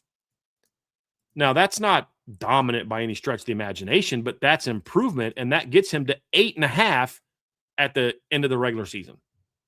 If you play a full 10-plus game season, that stretch at the end of the year gets him into double digits when you get into the postseason. I'd also like to point out that he didn't really play a whole lot against Navy because they were up so big. But those numbers, to me, that's where I want to see you moving forward. Jason Onye, way more disruptive in the last 6 games. Kingston, man, he was kind of disruptive all year. Boubacar had, be more consistent making those plays. Those are things I want to see. I would say the one defender who I think needs to have the biggest jump and improvement in stopping the run that could have a big say here. Let me see if you know who I'm going to say, Trev. This is Bryce Young. Bingo. Yeah. Yeah, man. I think Boubacar improved there. This is why you brought in Francis and Tion. I think Jason Onye was good against the run. I think Elijah Hughes was good against the run. I think your linebackers are going to ball. There's one kid that's got a chance to be a real dominant run defender that has not been so yet, and it's Bryce. Without a doubt, it's a need in two ways. One, it's a need because Josh Burnham's gone. Your most consistent edge-setting run defender. He is now at Indiana, a team that we're getting ready to talk about here shortly in the next segment. The other piece is his skill set, Bryce Young's skill set, does project to being a great all-around defensive end. To be an all-around defensive end, you also have to be effective stopping the run as well. We've seen his abilities to get after a quarterback. You have to finish, thus 29 total pressures, but only like 1.5 sacks. So you have to do a better job of finishing. But another piece with Bryce Young is finishing at the point of attack against the run as well. If he does better setting the edge, you mentioned the play about Marcel Reed, one of his scrambles. He goes inside when he should have maintained on the outside and contained the quarterback, and maybe Marcel Reed doesn't rip off a big run. So he is top of mind. I'm with you completely. Twofold. One, because Josh Burnham is no longer in South Bend. And 2, it's his junior season. The other piece of him stepping up alongside Boubacar is also as a run defender. I'm with you completely. Brian, we've talked about why the improvement is needed. We've talked about what it's going to look like. What should the expectations be? Because we could talk about if you improve here, and here, boy, there's going to be a fun season. Notre Dame players should start getting their ring sizes. But what are the expectations for this season? I think the expectations are for Chris Ash, whatever you want to say statistically, it's his job to get this defense playing at a championship level almost all the time. Everybody has a bad game here and there. Indiana did, Ohio State did, everybody. I mean, Ohio State, the year they won the title, Nebraska gave them a better game than Notre Dame, Texas, Oregon, and Tennessee, and Indiana. You know what I mean? Come on. But consistently and in the biggest moments, you've got to play championship defense. That means starting to dominate in the way that you should, to where your numbers look the way that you should. That and if your defense has the right mindset and you're installing the right mindset, it's not just your starters. It's your backups as well. They come in and they have the same mindset, discipline, aggressive, make plays, get the ball, all those kind of things. And you're not giving up a bunch of these garbage touchdowns that they gave up last year. But you've also got to be better in your biggest moments. So does that mean you're going to hold up your 4 playoff teams to 10 points? No. Indiana didn't do that. Ohio State didn't do that. But you're keeping them well below their averages and giving your offense a chance to go out and win the football game, which is exactly what Indiana did against Oregon. It's exactly what Indiana did against Miami. Now, their defense, I mean, honestly, if you'd have let them play enough, might have outscored Alabama by themselves. There was a pick 6 about to happen at some point in time if you give them some more possessions. You know what I'm saying? But Oregon just dominated early, let the offense go do its thing, and all of a sudden Oregon's just cooked. And, I mean, even what did Oregon score, 22 in the game? I think so. They got stuff late. I mean, that game was over at halftime. Miami competed with them, had the 70-something yard touchdown run, but like you held them to 21 points. If Notre Dame would have held Miami to 21 points, they're 1-0 to start the season. Like it's not about holding them to 10. I'm not mad that Notre Dame held Miami to 27 or gave up 27, didn't hold Miami to 10. I'm mad that they didn't hold them to 21 or in this case 23. A&M, you only had to hold to freaking 39 to win that game. I can live with the 24 giving up to USC because you scored 34. That's the whole point. It's like keep them under their average. And in those games, if Notre Dame's three best games, if they hold each of those teams to 24 points or less, they're going to win all three of those games most likely. Like it just will. They only needed to give up what they lose to Ohio State? What was it? 35-24? I think it was 34-20. 34-23. You're correct. They could have held them to 22 points. That's basically what they scored in 2022. It's what you gave up, less than you gave up in 2023. It's not about, oh man, you got to hold these teams. Title game, got to hold them to 10 points, Ash. If you give up more than 10 points in the playoff games, I'm going to be mad and wish that we had Al Golden back. No, it's hold them way below their average. Sometimes that may look like that, like they did to Alabama last year, but it's like you keep them down, keep them in the teens, keep them in the low 20s, give your team a chance to win. If all you do against Miami is give up 23 points, you win that game. I still feel if you just would have held them to 24, if you just don't let them get that last field goal, I'd be willing to bet you Miami fans that are honest with themselves are like, I am glad that game did not go to overtime because Notre Dame had all the momentum in that game. All the momentum in that game. But hold them to 23 and Notre Dame's 1-0. Yeah. Yeah. It's 27 and you blow them out by multiple touchdowns. That's my point. 100%. I'm with you completely. It's relative to the competition you're facing. Because I'm going to be a lot less sympathetic to Notre Dame holding Wisconsin to 27 than I am then holding SMU to, you know what I mean? Right. So it's relative to who you're playing. That's when the playoff discussion comes in. I'm with you completely. It's the big games and in the big moments. Notre Dame's defense was able to get stops against Miami in the second half, but in the drive that it mattered, they couldn't. Mm-hmm. Yep. You got to stop. You battled back. You maintain a lead against Texas A&M. You went up 40-34, but in the moment that it counted, you weren't able to get that stop. It's the moments in the big games. I'm with you 100%. That is where this defense is going to be measured in the regular season, and that's going to have to carry over into the playoffs as well. Mm-hmm. Yep. Hey, you hold Miami to 20 points, I feel good about a win. You give up 20 points to Wisconsin, I'm going to be pissed. Mm-hmm. Right. Yeah. Play championship football relative to your talent and the talent of the team that you're playing. Now, what that will, if history tells us anything, if Notre Dame wins the title this year, it's going to look like a certain range statistically. But it's more so to me, it's about the philosophy, the style of play, the clutchness of this unit that matters more. The statistics take care of themselves. It's not like, okay, how do we design a game plan to hold teams to 90 yards a game? That is not what Chris Ash is doing. Chris Ash is not looking, man, did you guys see this? This is not what's going to happen in the office today. Chris Ash calls an emergency meeting. Hey, guys, listen. I was driving home and I was listening to Irish Breakdown do their comparison to me and Al Golden. Did you guys know that the last 5 title teams have held their opponents to 90 yards or less? So here's what we need to do, fellas. We need to get together and we need to figure out how can we come up with a game plan to hold teams to minus 90 yards or less. If we get into the 70s, fellas, we might as well just get our ring sizes now.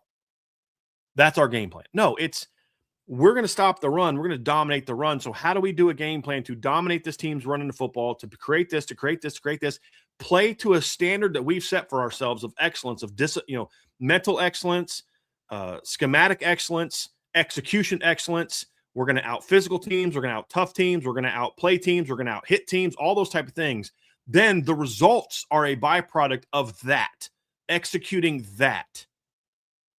And then they'll turn into that. So again, it's not like, okay, how do we give up these numbers? How do we hold up teams to less than this? How do we do this? It's about what is our standard? How do I get the most out of Leonard Moore? How do I get the most out of Drake Bowen and Boubacar and Bryce and Francis and Tion and Armel and Jason and Tay and Adon and DJ and Christian and all these guys? That's what it's about. How do we get these guys to play at their highest level, best levels as consistently as we can? Do that, and then your talent will dictate that you're going to hold teams to 10, 11, 12 points a game. Indiana didn't do anything schematically that made a bunch of guys that are only capable of holding teams to 24 points give up only 11 points. They had the talent to do so, but they had to make sure that they got that unit to play together, play with a certain core philosophy, core principles as a team, and then the talent then got maximized. That's what it comes down to. That's what success is, where we look back and say, yeah, that's as good. You got Drake to play in his wheelhouse.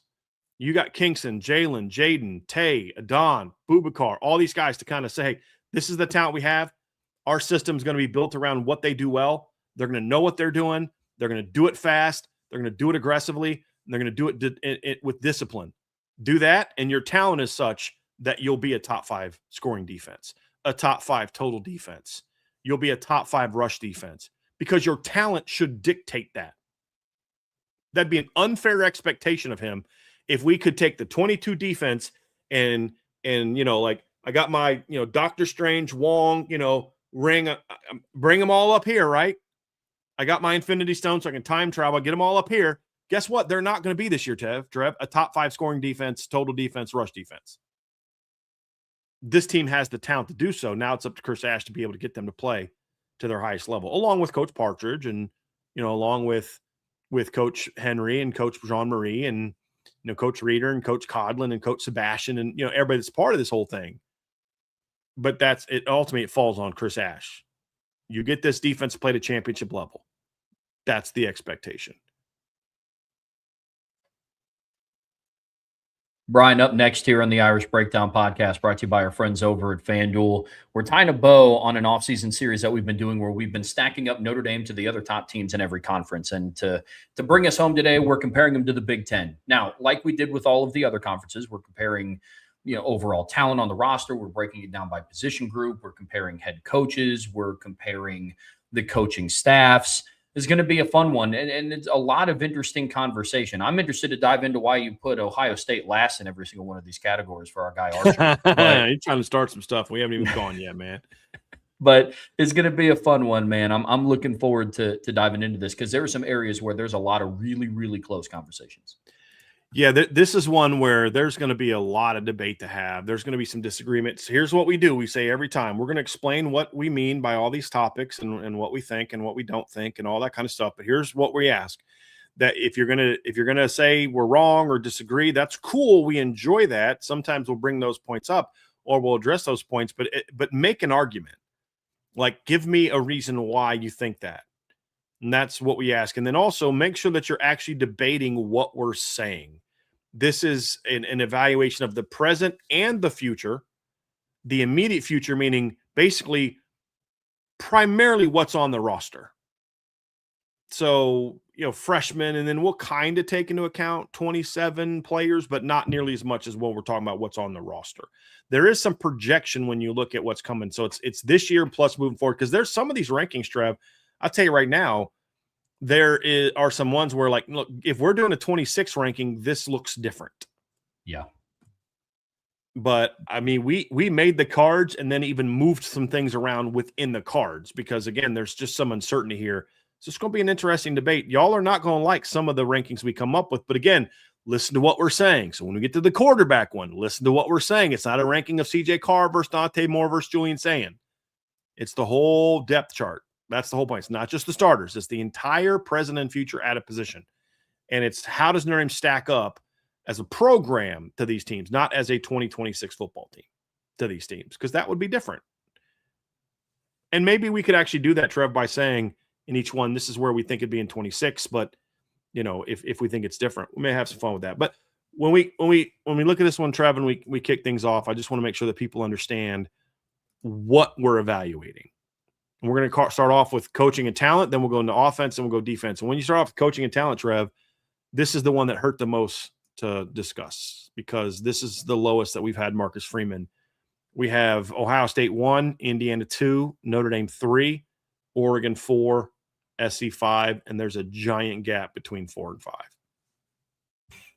This one was painful to put together. I'm with you completely. When you start comparing head coaches, and I understand one of the counters to putting IU above Notre Dame is, well, Marcus Freeman beat Kurt Cignetti. It's like, well, the two coaches up at the top have national championship rings, whereas the 3 teams behind Ohio State and Indiana do not.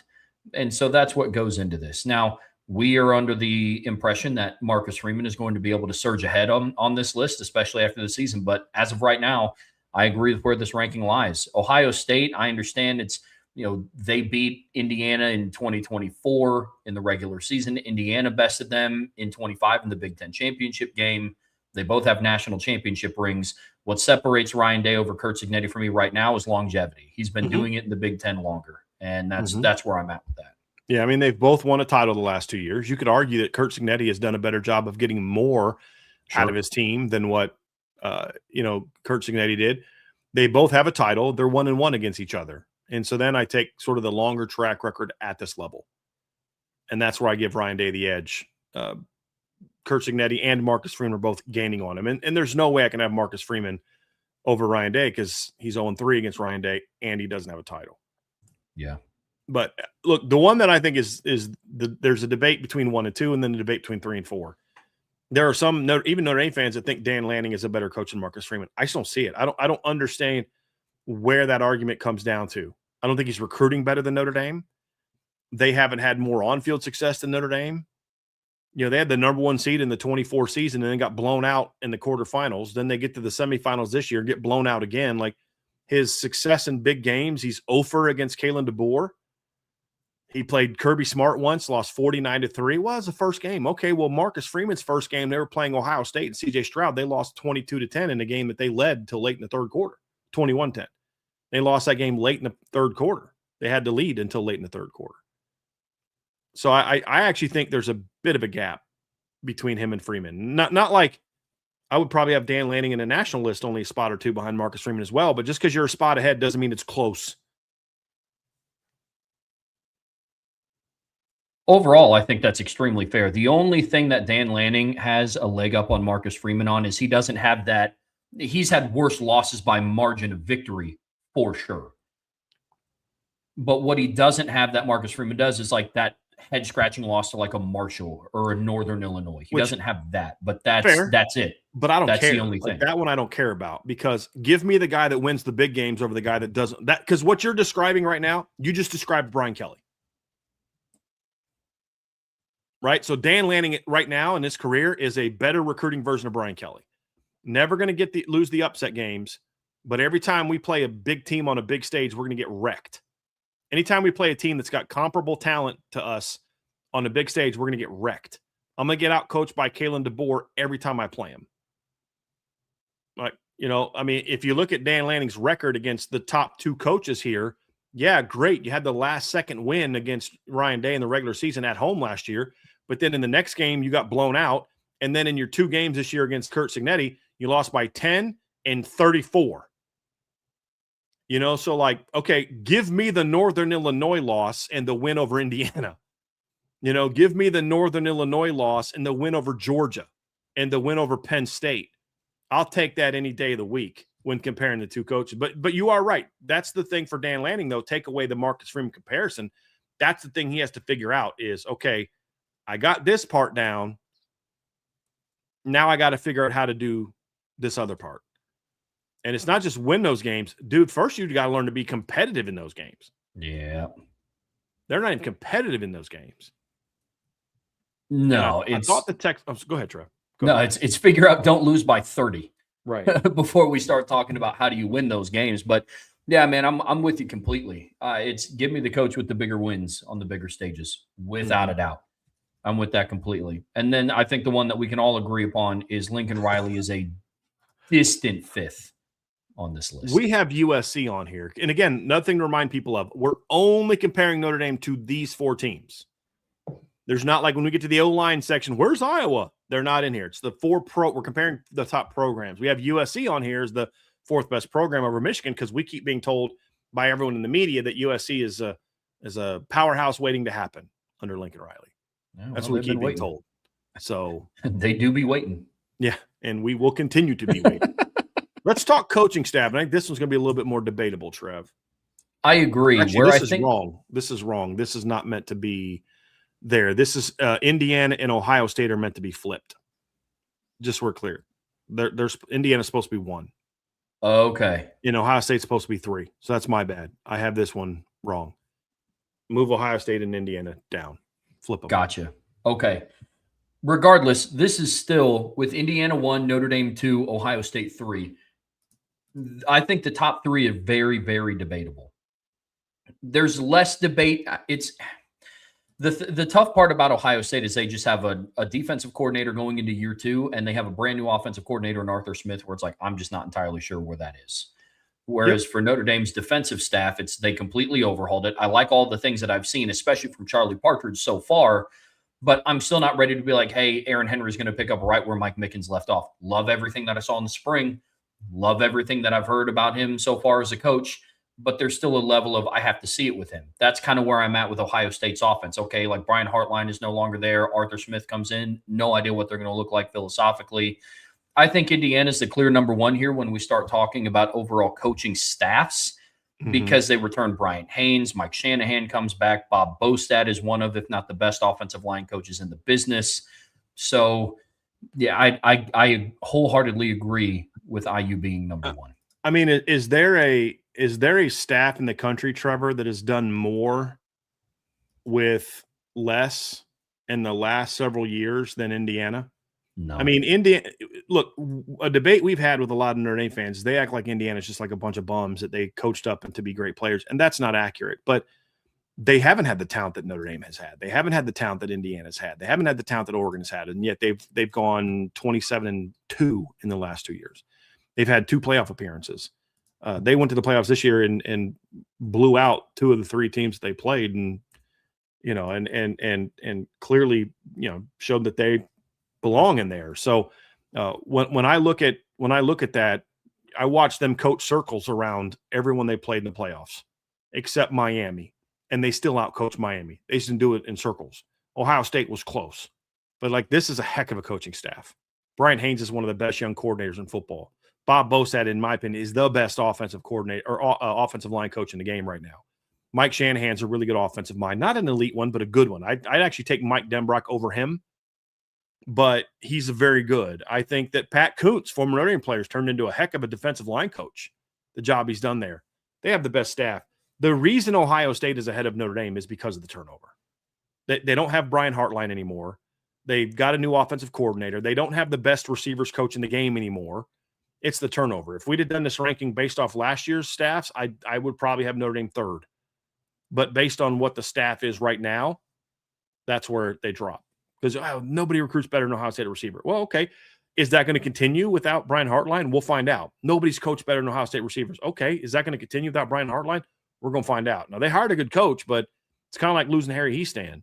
Yeah, that guy's good, but he ain't that, and that's kind of look at it. Ohio State, Indiana, and Notre Dame have 3 of the best coaching staffs in college.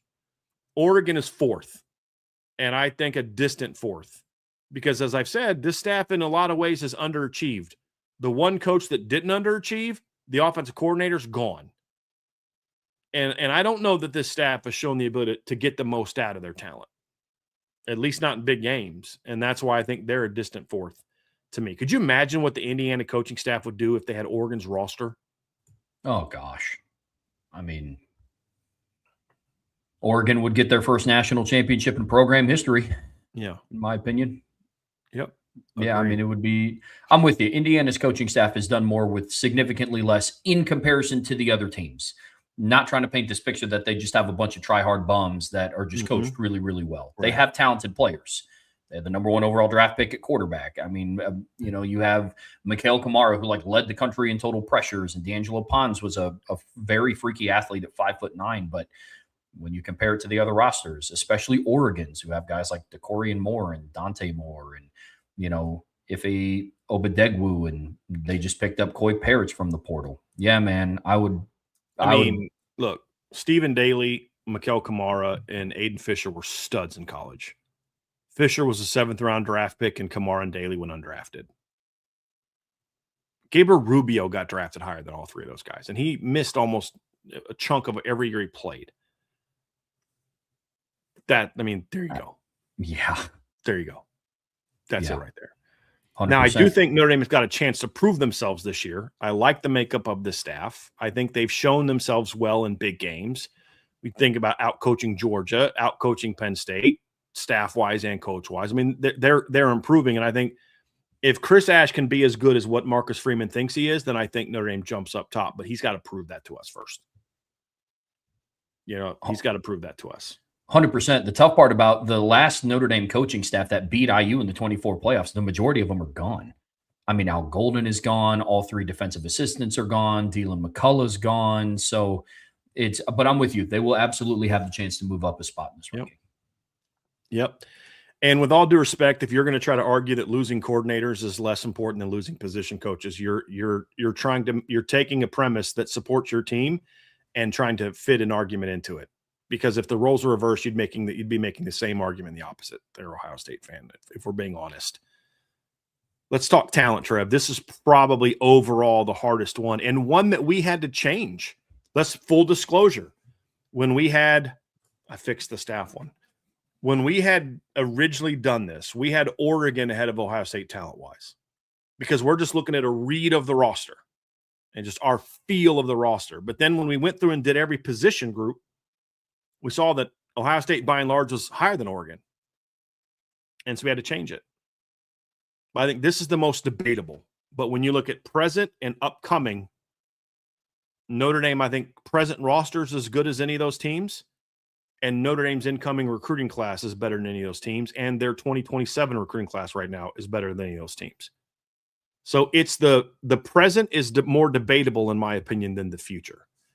And again, you don't believe us? ESPN did an article recently where they said the next 3-4 years, here's the teams we project to be the best college football. They also had Notre Dame number 1. There's reason for that. Yeah, the level of talent that they have from top to bottom, I agree with Notre Dame being at top of this list, but it is debatable, especially this. I think a lot of these rankings with talent and a lot of the position groups would change if we were only doing it based on 2026.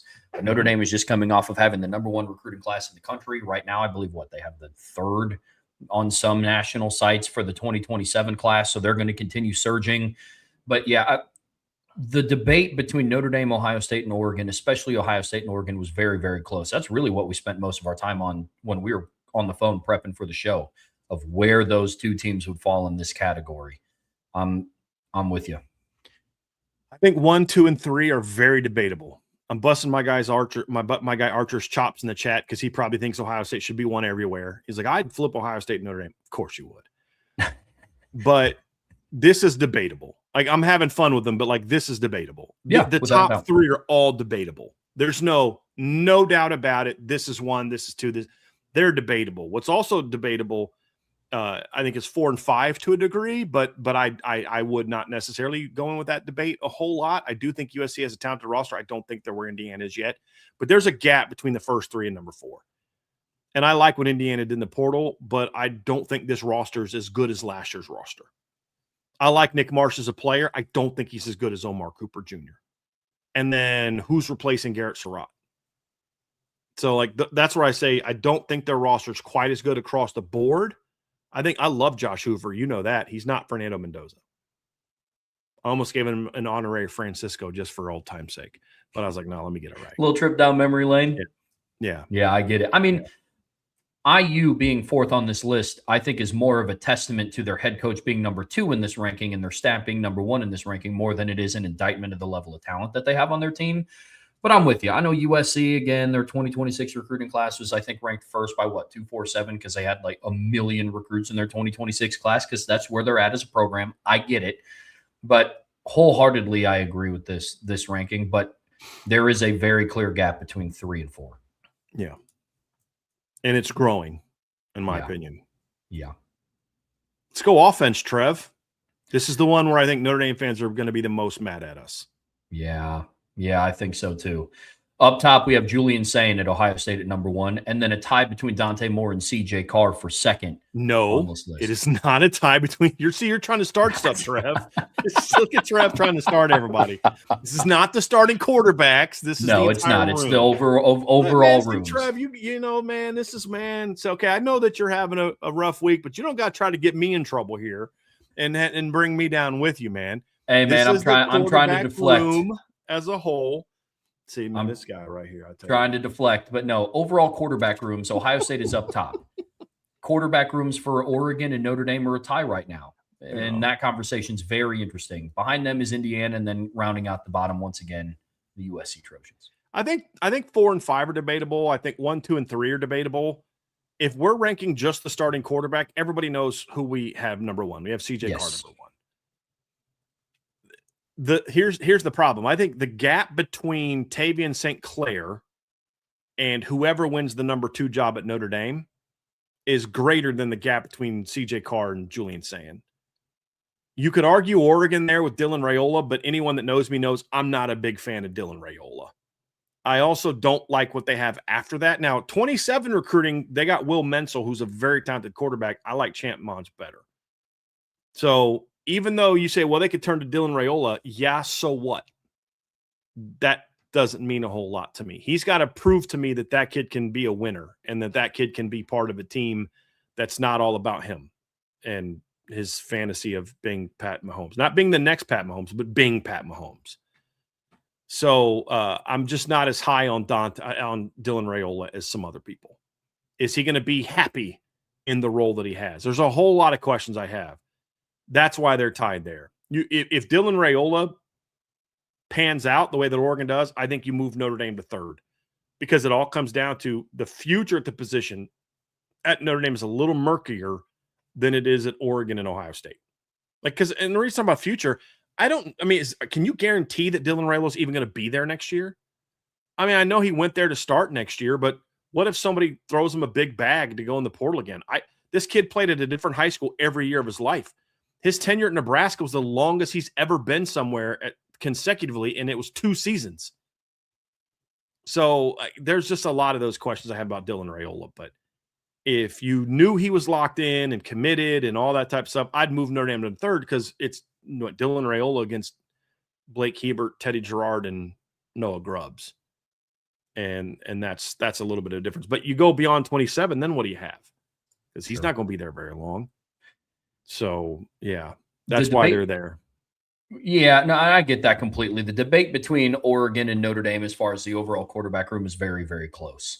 If you told me I had to pick right now between a team that doesn't have a solidified number 2 yet or Dylan Raiola, I'd probably lean towards the guy that started at the college level.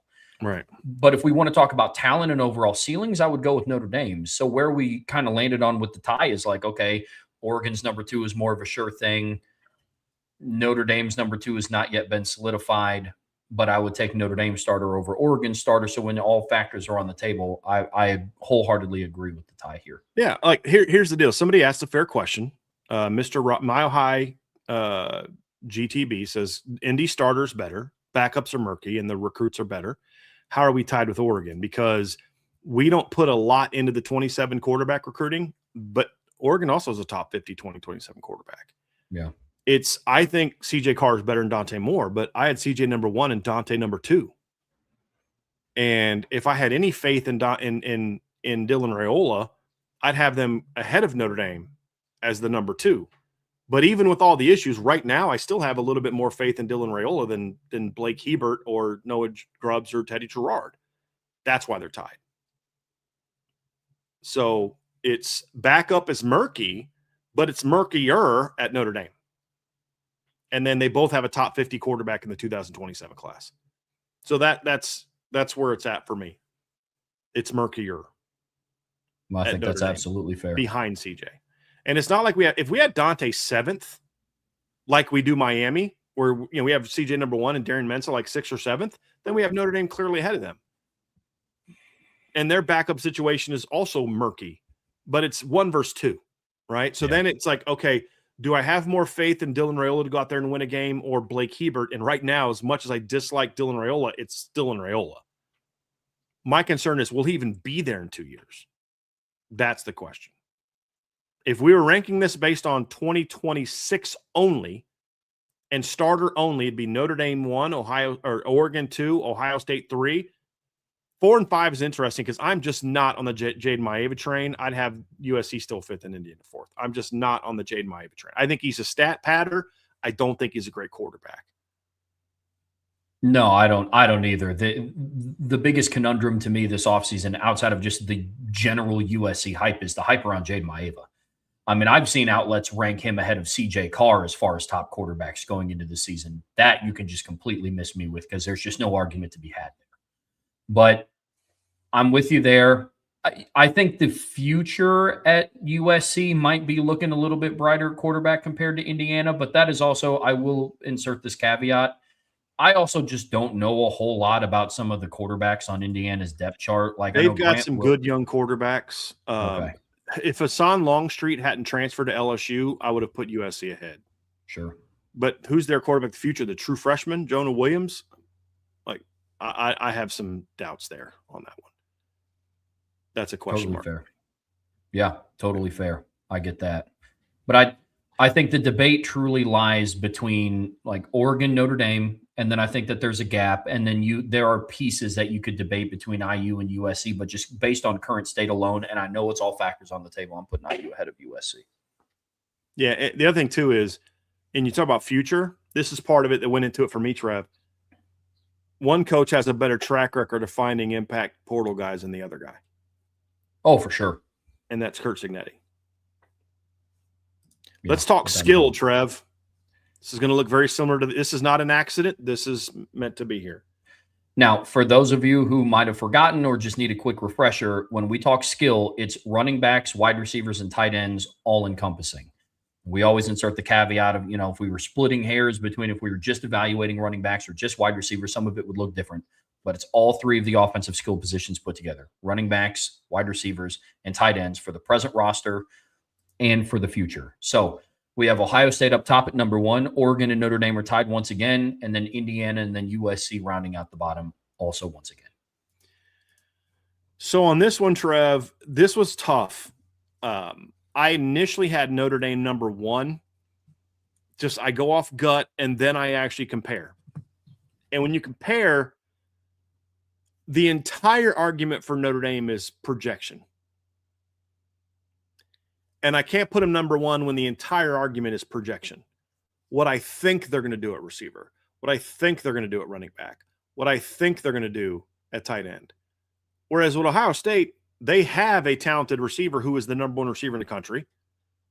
They have a talented incoming players, Chris Henry. Now, there's some questions about what will they recruit in the future without Brian Hartline. But for now, when you look at the classes we're evaluating, they did bring in a 5-star receiver.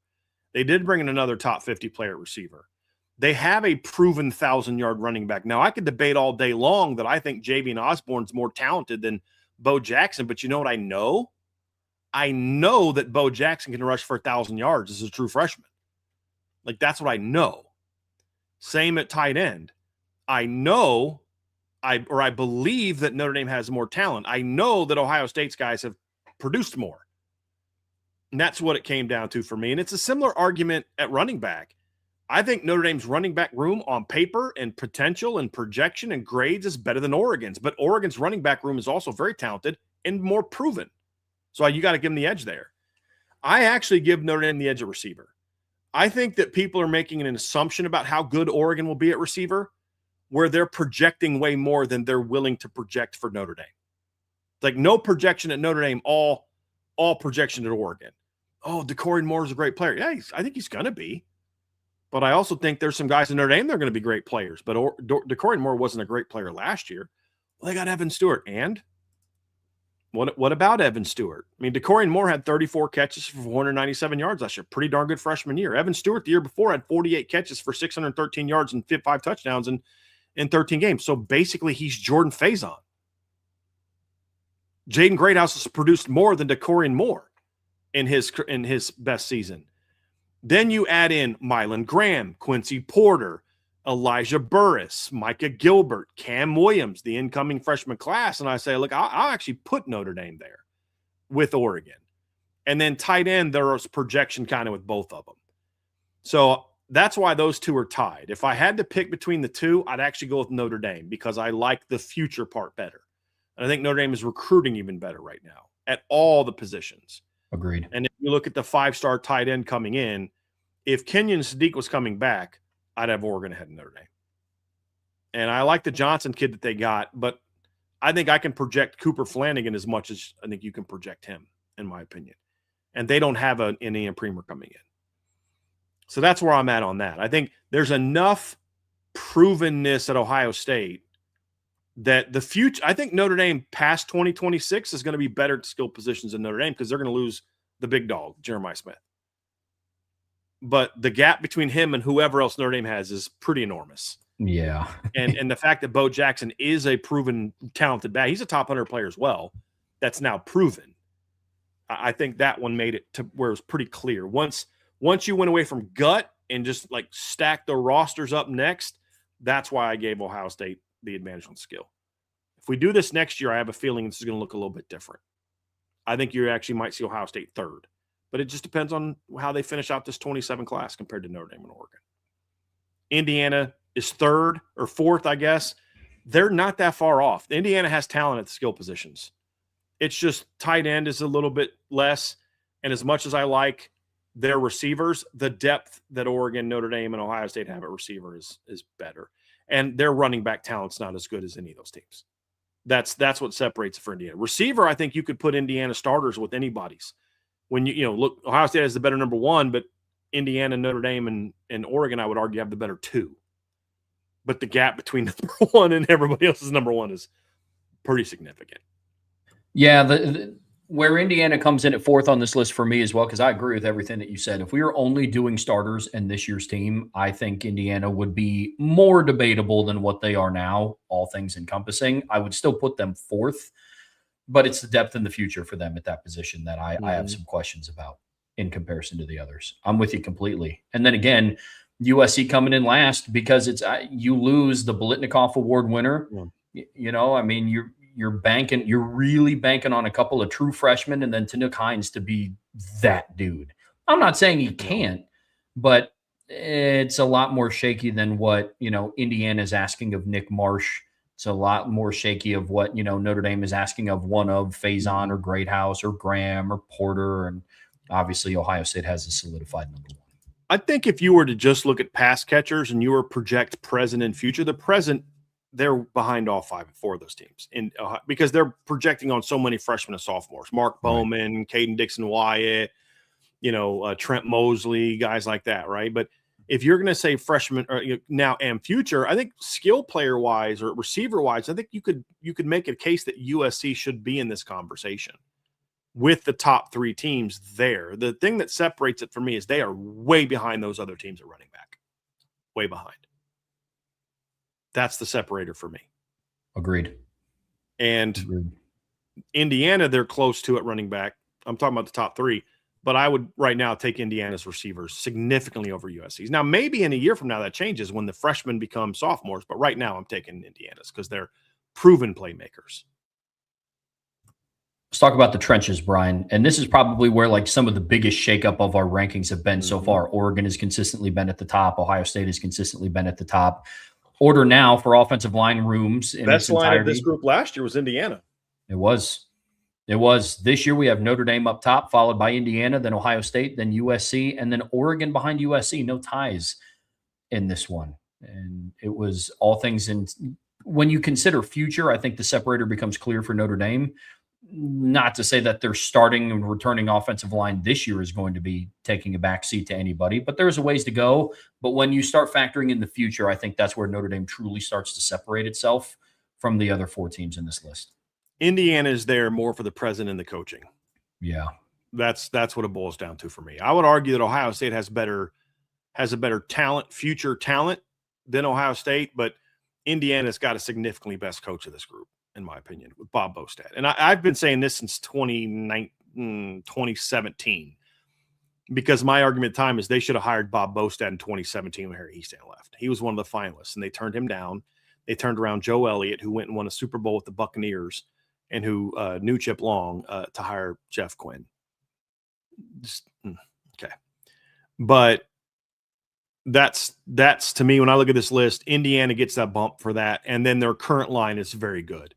They've done a solid job recruiting the last couple years in the offensive line. I think in a year from now, there's a good chance this flips and Ohio State is ahead of them. I think Indiana could trend down. It just depends on what they're able to do in the portal and keeping Bostad and recruiting the offensive line a little bit better. Notre Dame present could end up having the best line here. I don't know that I would say definitively they will, but when you look at the future, none of these teams have recruited the way that Notre Dame has the last couple of years, and it's not even close. And it's not, and they might land an even better 27 offensive line class than the one they got 26, depending on what happens about 24 hours from now. You know what I mean? So I think that's what separates it for me. And that's close to why I considered having Ohio State ahead of Indiana. I actually have USC ahead of Oregon because I think USC's recruited the offensive line better in recent years. I think their offensive line got better last year. They're recruiting it better. Oregon has not recruited that position well at all in recent years. I've seen people say they'd have Oregon ahead of Ohio State. I don't know that you watched Oregon the last couple of years. Their offensive line has been a problem when they've played some of the better teams on their schedule. It has been a major problem. Oh, absolutely. They're having to go to the portal every year for guys. They're not recruiting the position super great. You could argue this season they might have the fifth best offensive line. And I don't see Oregon necessarily recruiting at a level that gives me this great confidence that they're going to be better. They got the kid from Maryland last year, but I need to see that. But that's one guy. It's a 5-man starting offensive line. The only saving grace they have is their 26 class. But it's not enough to overcome some of the other years where I've really had questions about their offensive line recruiting. Yeah, this section right here could be Oregon's Achilles heel to being a favorite to win the national title, like what FanDuel has them projected to be. Because we've talked about it. I mean, they're tied in with quarterback rooms with Notre Dame. They're tied with the skill position directly behind Ohio State with Notre Dame. When you start talking about the coaching staffs, I mean, the level of talent on their team, this could be their overall Achilles heel. I'm with you completely. And it's weird to think with the level of success that they've had as a program, they've struggled to recruit the offensive line the way that they have. Yep. I think that some people are underestimating the talent that Indiana's going to have on their offensive line this year. You get Carter Smith back, Bray Evans is back, or Bray Carter's back, Drew Evans is back, and they brought in an all Big Ten lineman in Joe Bruner. Like that's got a talented offensive line. My concern for Indiana is the future, what comes after them. That's where I would consider Ohio State. That's where you're going to have me as a potential say, hey, this is why I would flip Ohio State over Indiana. It's got to be pure future. I don't think they're going to be better than Indiana this year. But I think Ohio State's closing the gap on Indiana talent-wise with as they recover. Justin Fry was a very good O-line coach. I don't think Justin Fry was a very good recruiter. And I think Ohio State paid for it a little bit. But they're coming out of that now, in my opinion. Let's switch over to the discussion to the defensive side of the ball, and we'll pick up in the trenches. And here we kind of get back to the usual. Oregon, Notre Dame, Ohio State are up top. IU is in fourth, and then USC rounding out the bottom of the list. In this one, you have Notre Dame and Oregon tied. We have Ohio State coming in at third, IU fourth, USC in fifth place. The discussion between Notre Dame and Oregon, because right now I would argue that Oregon's starting current state in 2026 has more proven production at that level. They return all 4 starters from last year.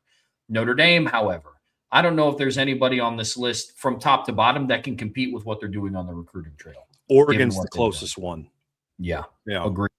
So talking about proven production versus potential, is that where we kind of landed on Notre Dame and Oregon being tied? Because that's kind of the discussion.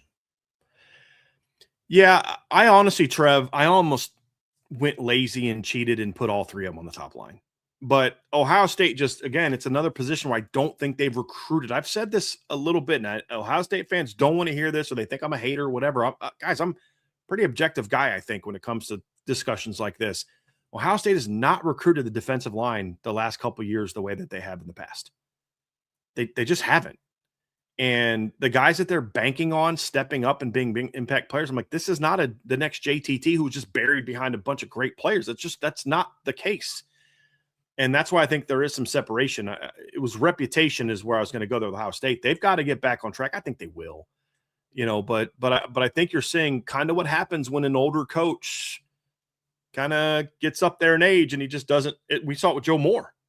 And I think we're seeing that a little bit with Larry Johnson. Now they're still getting big time players. And in 27 class, obviously you get DJ Jacobs. Let's see if he sticks. I think Miami's going to have a little something to say about that here when we get to the end of the recruiting class. But I look at Oregon, Trevor. I think you nailed it. I think their starting lineup right now, I project to be better than Notre Dame's. not by as much as it was last year. I think Notre Dame is closing the gap. I actually like Notre Dame's depth better than Oregon's, partly because all of Oregon's depth last year left, including a guy to Notre Dame. Now, they landed a 5-star in Richard Wesley last year, but Rodney Dunham's better. I think Richard Wesley's closer to Ebenezer Utade than he is Rodney Dunham, in my opinion. So you could debate it either way. That's why I went with just tie.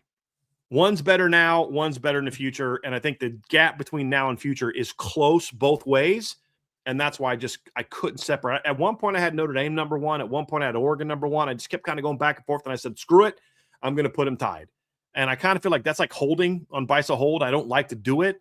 But with some of these, it's like because we're taking the future aspect into it, because like if we were doing rankings for 2026 only, I would actually have Oregon 1, Notre Dame 2, Indiana 3, Ohio State 4, and USC 5. But the problem with having Indiana ahead of Ohio State when we took future is Indiana's future is built on who are they going to get in the portal next year.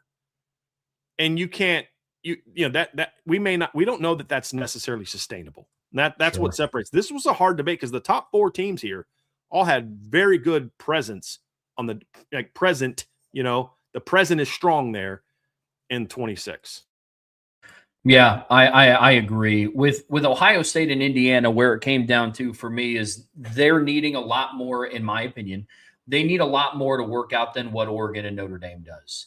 I mean, Ohio State talent is not a question with them, but for Indiana, when I look at the Hoosiers, you know, you need Toby Somni to continue working out. What's Josh Burnham going to look like with that defense? I love the interior with Tyreek Tucker and Mario Landino coming back, but they need a little bit more to work out. Ohio State, it's can Kenyatta Jackson take that next step and be that guy? You know, what contributions are they getting from Zion Grady going into his sophomore year? What about James Smith and Quay Russaw, who came over from Alabama? So, does Bo Atkinson finally do this year what they hoped he would do coming over from North Carolina? Right. So they need a little bit more of that. Talent is not a question amongst any of the top 4. That I'm with you with 100%. Yeah.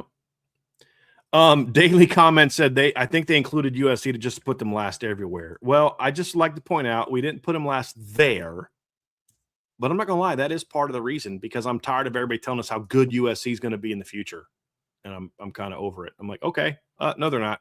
Let's compare them to these other top teams, like real title contenders. So what you're seeing is the difference between real title contenders and media title contenders. What?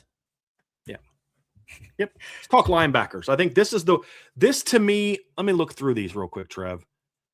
This to me is probably the biggest gap between 1 and 2 of any position group, including wide receiver skill. Now, if we were going to go, what's unfair is we're comparing all skill, running back, receiver, and tight end. You could argue that if you just look at receiver, you could argue maybe receiver is deeper, the gap is wider, but I still think that Ohio State's not as good after Jeremiah Smith at the veteran level as they were in the past. This isn't Jeremiah, Emeka, you know, this isn't Marvin and Jackson and, you know, three NFL guys on the roster. Brandon Ennis is not that guy right now. Maybe he becomes that. But when you look at starters and talent, I think this is where we see the biggest gap between number 1 and everybody else. I agree. And I'm going to sound like a broken record for those of you who have watched all of the other conference breakdowns between Notre Dame. This isn't a shot at Ohio State, Indiana, Oregon, or just USC specifically. You can count it against a shot at USC, but that's okay. Different conversation for a different day. I think Notre Dame has the best returning linebacking core in the entire country because they check every single box. They have depth, they have experience, they have talent, high levels of talent. No other Power 4 team in the country returns both starters and all 3 rotation pieces as well. Mm-hmm. So you could have stacked up any other logo in here, conference aside, and Notre Dame is probably still the clear-cut number 1. The one piece of this that I will say is a little bit more murky that becomes more debatable is the future at the position when you look at what's currently on the roster. I don't know that I would debate it, Trev, because of the fact that Kingston and Madden are both underclassmen. Sure. And I don't think that Ohio State and Oregon and Indiana have necessarily recruited that position all that well either. I think Ohio State has a younger player that I really like. I really like Riley Pettijohn. I think he's got a chance to be a good player. I think he's better than Matt Faremo. Their recruiting at the position has not been strong either. And part of that is last year was just not a good linebacker class nationally. Just Sure. it wasn't. And that's why 27 is going to be so important for Notre Dame. We've talked about you got to recover and finish strong. You got to get Roman Igwebuike, and you've got to be able to find a second linebacker in order to make sure that stays the same. Now, if you were to tell me that Drake and Jalen Osbury or Jalen Steed both leave, Osbury leaves, and Kingston leaves, then we might be a little concerned. And that's when I would do it. But I think with Kingston, I think probably comes back, or at least I would lean towards that direction. With Madden definitely coming back, maybe Jaden Osbury with eligibility beyond this year, Teddy Rizak, Thomas Davis, Ko'okia. I like the depth there for Notre Dame even better than some of those other teams. And that's why Ohio State here's my proof. Notre Dame never even thought about going to the portal linebacker. Ohio State had to go to the portal linebacker to solidify their depth chart. Maybe that guy doesn't start, but he's definitely going to be in the 2 deep. And Notre Dame wasn't in that position. And it's not just because of the top 4 guys. It's because they like the depth behind it better. But Oregon's the team I think you could discuss, but I don't like how they've recruited that position in the last couple of years. Oregon's recruiting really well in certain areas, but there's a couple positions they are not recruiting all that well with any kind. They'll get a big-time guy here maybe, like the offensive tackle they got last year, but overall, I don't think they're doing a great job. No, I don't either. I think this year it's going to be very evident that they're going to be missing some players. I mean, I know technically he's listed as a linebacker, but he's really an edge rusher, and Tatum Tuioti. But I think they're really going to miss Bryce Botcher this upcoming season, him and Jerry Mixon, I believe, because I don't think either of them come back, do they? Jerry Mixon comes back, but Bryce Botcher leaving, I think, is going to be a blow for them. Yeah. But they got Devin Jackson, who Notre Dame recruited. He's an okay player. By the way, we the Tuiota kid we count as I know he's listed as a linebacker. We count him as a defensive end. Nasir Wyatt's a good player. Braden Platt's okay. Dylan Williams is okay. I don't love their recruiting at linebacker, especially from a depth standpoint. Let's wrap it up, Trevor, with the secondary. Up top, we have Notre Dame as far as current state and in the future. There's a tie between Ohio State and Oregon. That's another topic that Brian and I discussed at length before the show. And then rounding it out is Indiana and USC once again. There's a gap between number 2, the tie at 2, and what's afterwards as well. Yeah. I think when you look at present secondary, and we're just talking 2026, I would say it's Notre Dame, Oregon, Ohio State, and it's close between Oregon and Ohio State. Sure. But when I look at the future, I have more faith that Ohio State's going to continue to develop that talent. You know what I mean? I think if I were to say who's the better secondary now, as I mentioned, Oregon, but part of that's because Oregon had to play their freshman last year. Ohio State's stud freshman was sitting behind somebody else. Now, he played, but he wasn't thrust into the starting lineup. He was kind of like what Leonard Moore was before Benjamin Morse got hurt. He was playing, but you had 2 NFL guys ahead of him. And I look at Devin Sanchez. If Devin Sanchez with Oregon last year, he's starting for them. Yeah. That's kind of the way I look at it. Now, they did flip Naeem Offord from Ohio State, and he's a really good player. But it's really close and back and forth. I think it's a slight edge to current of what we know about to Oregon. I'd give Ohio State the slight edge in the future, and I couldn't separate. But then you could argue that Ohio State's better now. If this guy does this, you could argue that Oregon is better for the future. Like, we went back and forth. I had this flipped multiple times. Ohio State ahead, then Oregon ahead, then Ohio State. And I was like, that's when we kind of went through and just made a bunch of ties because we just kept going back and forth, and we didn't feel good about putting either one ahead of the other one. That's why we have so many ties. It just, you're like, okay, I talked myself into this, but then as soon as you do it, you're like, I don't know, man. I don't know if I want to necessarily declare that, and that's kind of where we are here. I think Notre Dame's present is good, but the reality is Notre Dame's incoming freshman class is better than either one of those teams by quite a bit. Agreed. And the fact is they beat Oregon for the 2 best DBs that Oregon wanted last year. So that helps as well. Agreed. Agreed completely. Oregon's defensive back room right now is, I think we could be talking about them going into 27, similar to how we're talking about Notre Dame going into this year, because Ife Obadegwu can come back, Coy Parrish can come back, Aaron Flowers can come back, and Brandon Finney can come back. And then player they got in the portal to be their nickel, Carl Williams the fourth, he can also come back. Now, that's also assuming that nobody leaves to go to the NFL. Like it's not a foregone conclusion that Coy Parrish comes back, but it's very interesting talking about Oregon, but I'm with you. I think Oregon and Ohio State are tied right now. When you add the future, I think there's a pretty big gap between those two and Indiana as well. Yeah. Yep. Agreed. I mean, you said it. You said it perfectly. The hardest part about Indiana is we just know that a lot of their starting lineup is going to be made up of portal players, and that's hard to project. Like, yeah, I mean, we could sit here and talk about, oh, man, if this guy jumps into the portal and IU's able to get him, then they could look real nasty. But that's so much harder to project than recruiting. Right. And that's why the present ranking for them every year may look different than the future ranking. We're constantly having them ranking behind other teams for when the future's included, but not when the present's included.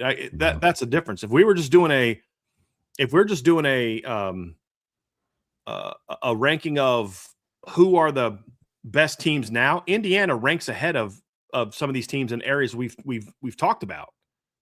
It's the future part that becomes the murky part for Indiana. Agreed. Agree completely. Brian, to take us home here on the Irish Breakdown podcast, brought to you by our friends over at FanDuel, we have a daily mailbag to take us the rest of the way. Now, theme for today's mailbag is going to be the topics that we discussed today. So talking about Notre Dame's defensive improvement under Chris Ash, you can talk about Trey's commitment to Notre Dame 2028 quarterback commit from Bergen Catholic. You can ask questions about, Notre Dame versus the Big Ten. All of those are fair game. Put MB for mailbag or mailbox emoji prior to your submission. Lets us know to set that question aside. This is technically not a question of one of those things, but I do think it needs to be addressed because it is a thing they get into. So I've resisted talking about this until I was able to get some further clarification on the rules. But there was that 5-for-5 rule that was passed. And basically the rule for how it affects current players is anyone whose eligibility is done by the end of this spring. So anyone that just graduated and was a 4-year player just now. So for example, Eli Raritan. This rule does not apply to an Eli Raritan type of player. It does not apply to trying to think of some other guys on the roster that just graduated. I'm trying to think of who are some other 4-year players that just left. But anyway, it like 5th-year seniors obviously doesn't apply to anyone that's played 4 full seasons. Eli Raritan is the best example. He could have, he could have come back if this rule wasn't implemented a year ago. So when you look at it, it says, Brian, does the 5-for-5 ruling change your outlook on the linebacker for next year? Not really. So here's the players that this applies to, Trevor. This applies to guys who are seniors now that have played 4 years. So on defense, it applies to Drake Bowen. It applies to Elijah Hughes. It applies to Christian Gray. That's who it applies to. Doesn't apply to Jaden Osbury because Jaden Osbury already had a 5th year anyway because he took a red shirt. It doesn't apply to Jalen Sneed because he's a 5th-year senior. He already had his red shirt, and now his senior year was a year ago. Doesn't apply to Matt Framo because he's a sophomore and he's, he'll not for next year. It applies to all these guys for down the road. Kingston can now be here for 2 more years. Matt can be, now for 4 more years, 3 more years kind of thing without having the red shirt. But for next season, it really, at linebacker, it really only impacts Drake. And unless he gets injured, I don't know what Drake Bowen would need to come back to college for. Agreed. I don't know what else, unless he just loves college. I mean, which is fair, fine. But as a 3-year starter, as long as he's not injured, I don't know what else he would have to prove. So that's kind of my thing. I don't think it impacts the linebacker room at all. Not for 2026. Maybe for down the road, but not for 2026. And what are the odds Kingston's going to take advantage of that? What are the odds Matt Framo takes advantage of that? I don't think they're great. It affects Christian Gray and Luke Talmadge. I think there's a better chance it impacts the secondary more than it does the linebacker room. I feel about Christian Gray the same way I feel about Drake Bowen. I don't know what else Christian would have to come back for unless there's an injury. Luke Talich is one that I think this rule could be huge for Luke Talich. Huge. Yeah. Because now he can come back for a 5th year because he was a starter. I actually had a conversation with somebody yesterday, but the coaching staff went to Luke after 4 games of his freshman year because he was a starter in game 1 on the first special teams first 4 games. And they said, hey, listen, here's the deal. You know, we want to play you, but it's your call. Do you want to take a redshirt or not? Luke was like, dude, I'm starting on special teams. I want to help this team win. And then he committed to it. Cool story. I think it was maybe a week later, 2 weeks later, Notre Dame came in and gave him a scholarship. That's awesome. Which I thought was pretty cool. So he took one for the team as a true freshman. And then he had an injury in year 2. I think that happened after 8 games or something like that. So now Luke can, if he may choose not to, but he can now come back in 2027, which I think really helps the safety depth chart. Because as you and I have said, if Tay is the player we think he's going to be, he's going pro. Adon's in the same boat as Drake and Christian. What else would he have to prove as a 5th-year senior? 3-year starter on some pretty darn good defenses.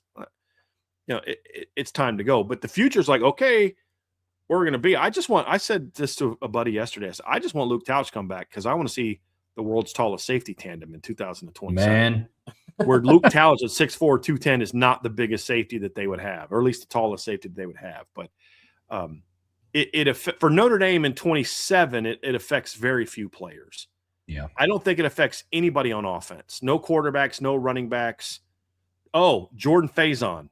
That's the only offensive player that would impact. Because Cooper Flanagan took a red shirt last year. Yeah.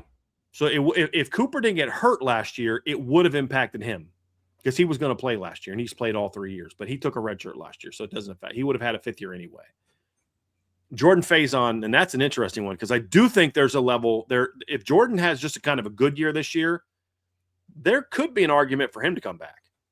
Let's say Jaden Greathouse has a monster year and he goes pro. Maybe in 2027, you flip Jordan and Mylan Graham, put Mylan outside, put Jordan Faison in the slot where he's best suited, and maybe we're having a different conversation. So there's different things. And guys, here's the thing. Don't ask about guys who've taken a red shirt because this rule applies to people who have not had a red shirt. If you had a red shirt season like Jaden Ausberry, like Charles Jagasol, then it doesn't matter. You had a 5th year anyway. It just means, unfortunately, you should have maybe had a crystal ball to look years into the future and not taken a red shirt, maybe, I guess. But if a guy had an injury that caught, or he just redshirted, then this rule doesn't apply to them because they had an extra year anyway. This is just guys that have played 3 full seasons or beyond the redshirt number that are seniors this year. That's all it applies to. So for Notre Dame, it's a small list. It's Jordan Faison, Elijah Hughes, which I think is a big one. Agreed. Drake Bowen, Christian Gray, and who was the other one that I said on defense? There was one other I said on defense. But Luke Talich, that's it. Everybody else is a red shirt. Now, it could affect in 27, it could affect Bryce Young.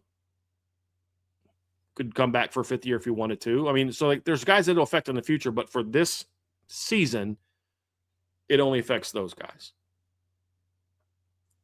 And when I mean 27, I mean after 2027 for 2028. Yeah, 27, it becomes a very interesting conversation with guys like Francis Brew. You got Aeneas Williams. I mean, yeah, there's a lot. Francis didn't redshirt either. Yeah. Like Tion Gray doesn't affect him at all because he redshirted as a true freshman. Keon Keeley redshirted as a true freshman. Yep. Here's another one it could impact, Logan Thomas. Oh, yeah. He played as a freshman. But again, that won't be till next year. Right. It'll be interesting to see how it plays out. I'm with you. Yep. Super chat from Archie Ingram. Appreciate the super chat. Brian, how does Notre Dame roll out the 4 for 40 pitch? Do they bring in former players and CEOs, and do schools like Oregon or A&M try to recruit against it? Archie, it's a great question. He texted me about that the other day. It's a great question. And I said, hey man, bring it up in the show. We'll talk about it. There's a lot of different ways they talk about it. So it's not 4 for 40 anymore. They actually now call it 4 for forever, which sounds corny, but the point is, guys, it doesn't go away in 40 years. This is generational. This is going to impact your future beyond 40 years. It's going to impact your family futures, all of that. And when you look at it and say, hey, how do you roll it out? Number one is just sort of the initial recruiting process. You tell them what it is, you explain it to them, you do those type of things. And then when you dive into the conversation with the players and you start getting them on campus, and this is really where the on-campus official visit thing has such a huge impact, because you'll bring dads around. You'll have Jerome Bettis talking to players about the business things he's done and how Notre Dame benefited him with the degree, with the marketing, with the things like that. You might have him around like Brandon Wimbush. You have him around Justin Tuck. You bring in CEOs that talk about the number of Notre Dame people that they have in positions of leadership, or, Fortune 500 this, and it talks about just all the networking opportunities that you have as being part of this Notre Dame institution. And you'll talk about, like with Brandon Wimbush, it's not just Brandon's own talents, but it's also the fact that Brandon's own talents combined with, the degree he earned at Notre Dame, combined with the fact that his business partner, someone he went to school with at Notre Dame. And so it's all of those things that kind of go into the conversation that kind of show us that, like, it's one thing to say it. It's another thing to lay it out. So there's layers to it. There's things you talk about in the initial recruiting. There's people you have them introduce them to at game day, so you got all these former players and actors and business people that are shaking hands with them on game day.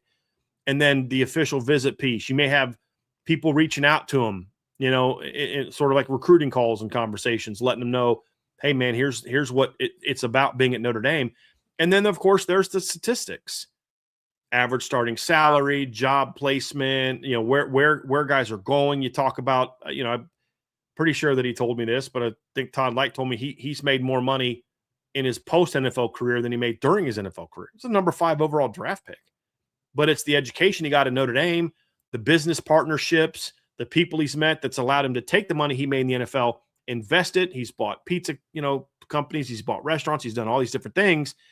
And that's allowed him to turn whatever he made in NFL, and boom, he's made even more after his NFL career. Justin Tuck look at the success he's having in his life. Look at Brandon Wimbush. Oh, it didn't work out for Brandon Wimbush. What a bust.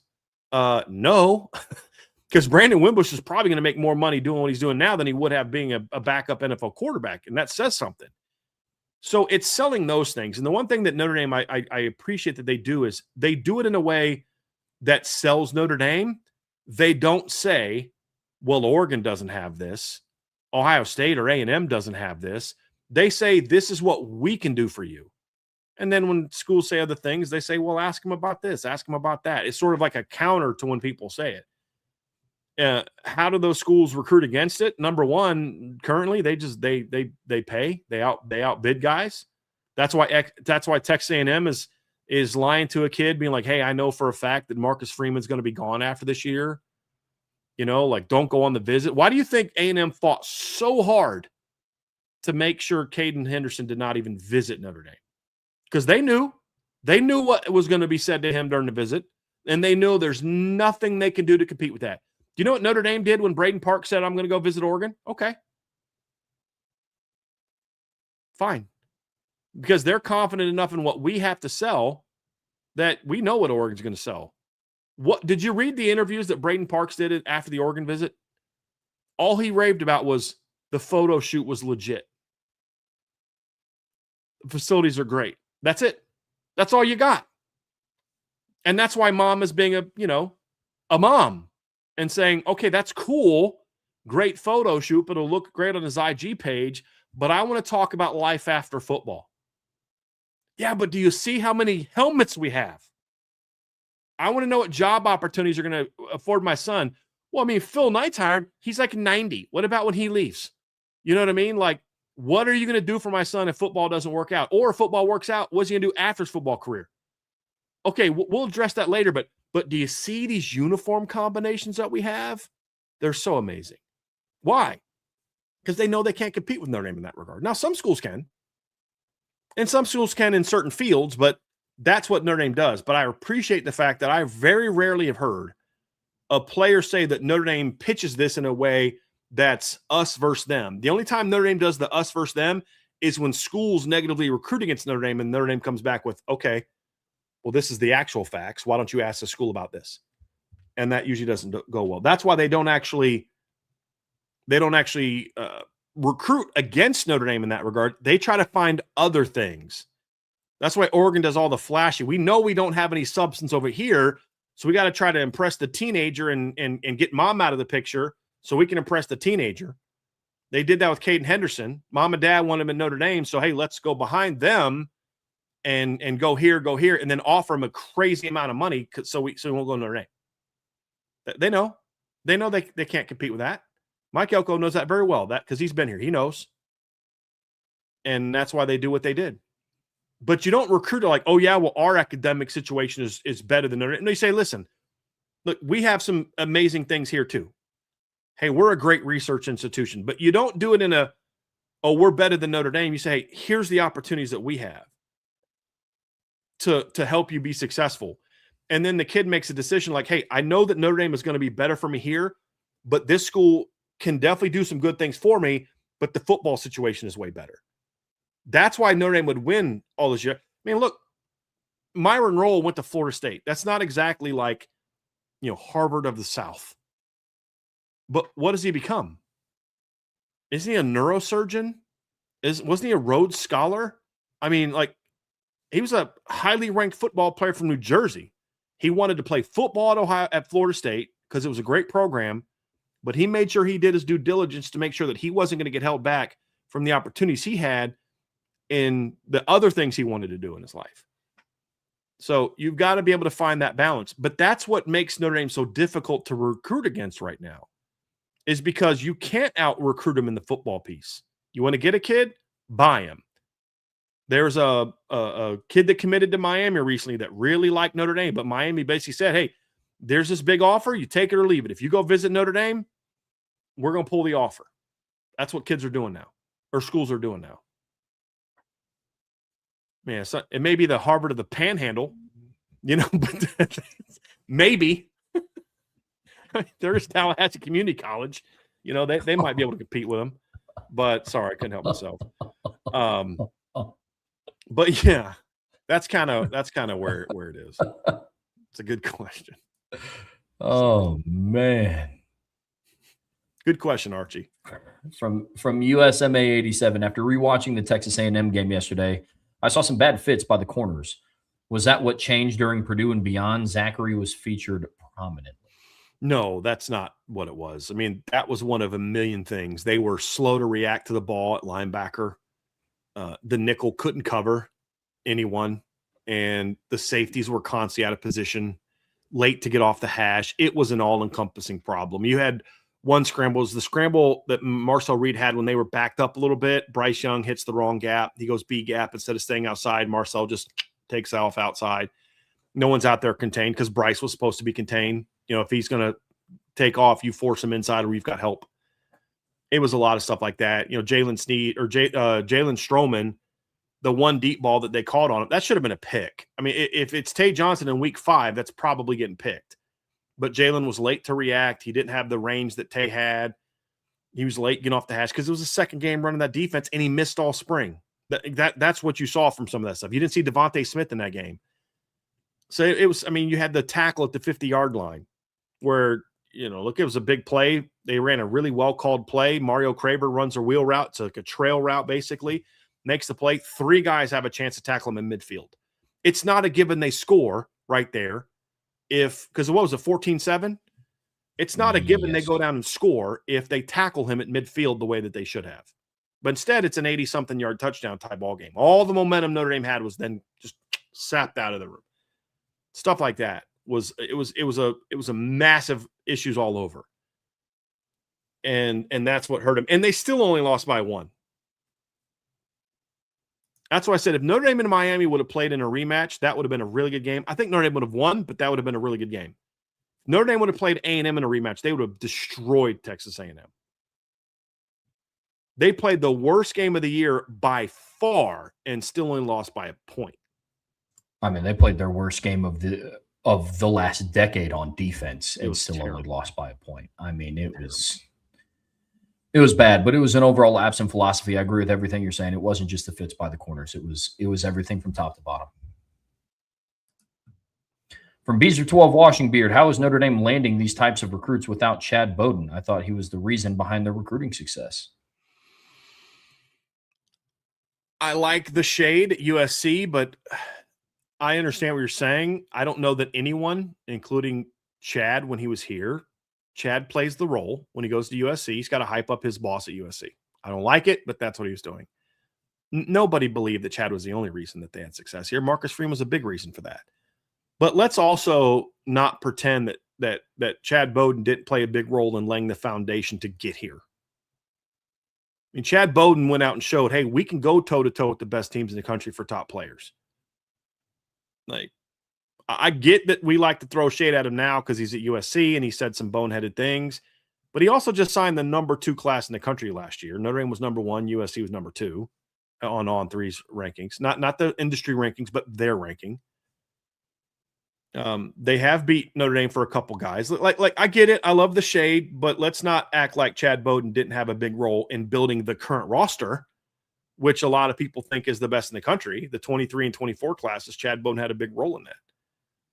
So we can give the guy his flowers, and people like to use that expression, flowers, praise, whatever, for the job he did, and still not appreciate what he's done at USC. But let's not pretend that Chad wasn't also doing a heck of a job when he was at Notre Dame. He laid the foundation, and now the current staff has taken it to a whole new level. And I think it was needed. I think Chad had the way that Chad was, the fun guy, that was needed because Notre Dame needed to stand out because they didn't have the on-field track record of success to sell. They had to sell the fun, the exciting. Once the track record of success came there, you didn't need that anymore. And the NIL era came, it needed to be more of a business approach, and that's why Mike Martin was the way to go after Chad. But Mike Martin walked into a roster pretty loaded in large part because of the tandem and the teamwork of Marcus Freeman and Chad Bowden. But at the end of the day, Chad would have told you then, he'll tell you now, if you can catch him in a moment off the record, where Notre Dame's recruiting well, first and foremost, because of Marcus Freeman. You need an operation around him, but he's the reason at the end of the day that it ends up being what it is. Yeah, without a doubt. 2 things can be true about Chad Bowden. He did a good job when he was here at Notre Dame and helped lay the foundation, and he's also sounded like an idiot when he left. Like that, yeah. That's where I'm at with him. And that was, I actually told him that. I said, man, why would you even say that? Because nobody believes it. Nobody believes that you think Lincoln Riley is a better recruiter than Marcus Freeman. Nobody believes that. So it makes you look bad. Like there's things you could have said to hype up your coach without saying something that, like, nobody believes that, dude. Come on. Right. Literally nobody believes that. And that's frustrating because it does put a black mark on the job he did because of that. It's like now people are looking for a reason to dislike you, and you're giving it to them for no reason whatsoever. The Twitter posts that are basically like ripping off Notre Dame, like, why? You're USC, you've got your own legacy. Like, what is the need for that? And then, oh, by the way, you're going to duck us on the field? Like, come on, man. It's disappointing. Yeah. It's very disappointing. Another one from Bees. Do you think this high level of recruiting from Marcus Freeman shows long-term investment? I feel like a lot of fans have accepted he's gone in a year, especially if they win it all this year. I don't think fans need to worry about that. None of us know what Marcus Freeman is going to do a year from now. Marcus Freeman doesn't know what he's going to do a year from now. I think his intention right now is to come back. I think he went through a phase where he was burned out and legitimately looking at the NFL. No, I don't know anyone that actually denies that. I think once he committed to coming back, Notre Dame did some things to I think make it an even better situation for him. And right now I think he's bought in. But at the end of the day, if Marcus Freeman knew he was going to leave for sure after the end of this year, he's going to work just as hard to recruit as he is now. But I don't know if you can sell it with the same conviction since he's not just a bald-faced liar. He is a pretty honest guy. And I think there would be some notice. It's like when Deuce Knight was visiting and kids just weren't bought in that Deuce was bought in Notre Dame. Deuce didn't tell kids he was going to flip or decommit. But kids just didn't buy that he was locked into Notre Dame. He said all the right things, but he wasn't locked in. I think some kids would see through that. That's why I don't think that's an issue. I think Marcus Freeman is absolutely bought into being at Notre Dame long term now. But at the same time, if the right opportunity presents, who knows what he'll do. So my whole point is, let's not waste our time with it. Let's just enjoy whatever this season is, and then we can figure all that in the offseason. But I think Marcus Freeman's going to give you everything he's got, no matter what you think his future plans may or may not be. That's just kind of who he is. But I do think he, after going through sort of that burnout period, is in a place now where I do think there's more of a long-term thought at Notre Dame. And I hope, winning a title could be the thing like, hey, I've accomplished everything in Notre Dame, time to go to the NFL. Or it could be thinking like, hey, man, we've really got this thing rolling now. Let's keep it going. Let's do it again. Let's become a legend. That would be my challenge to Marcus Freeman is if you win it all, don't say, well, I accomplished everything here at Notre Dame. No, you didn't. Because no one thinks you're better than Newt. No one thinks you're better than Era. No one thinks you're better than Leahy. Now you're on Coach Holtz's level. Now you're on Dan Devine's level. Now let's go become the greatest. Let's go win a few of these bad boys. That would be my challenge to him. But of course, that's incredibly self-serving challenge, But I just think we spend so much time on things that we have no control over and that we don't know that the person involved doesn't even necessarily know. What if he definitely wants to leave, but he's not going to just leave for any job, and the 7 jobs that are open next year are jobs he has no interest in? Okay, well, even if he thought about leaving, that may not be the case. But I think the investment shows that he is committed to it, but anything can happen, But I just say, let's take it 1 year at a time and just enjoy this ride while it lasts and not stress about whether he will or won't be here a year from now. Who knows how many of us do we even know if we'll all be here a year from now? On the planet, you know what I mean? Like I'll be on the planet in some capacity, but who knows? I might be 6 foot in the ground. Who knows? So I'm just going to enjoy today. And when tomorrow comes and God gives me tomorrow, I'm going to enjoy tomorrow and not worry as much about what Marcus Freeman will or won't do a year from now. Because you know what I can do to control it? Absolutely nothing. I can control Irish Breakdown to a degree, and that's what my focus is going to be on. So how about we just enjoy the 26th season? And then we'll see what happens after that. But I do think Marcus Freeman is committed to Notre Dame right now. From ICURN with Irish Luck, does the new eligibility rule help Luke Talich? Gives him another year now. If Adon and Tay leave, it gives Notre Dame a better 27 rotation with Luke, Ethan, and Joey. Yeah, we talked about it earlier. I know the questions were submitted around the same time, but yeah, man, Luke Talich coming back certainly helps out the safety depth with the new 5-for-5 rule being passed.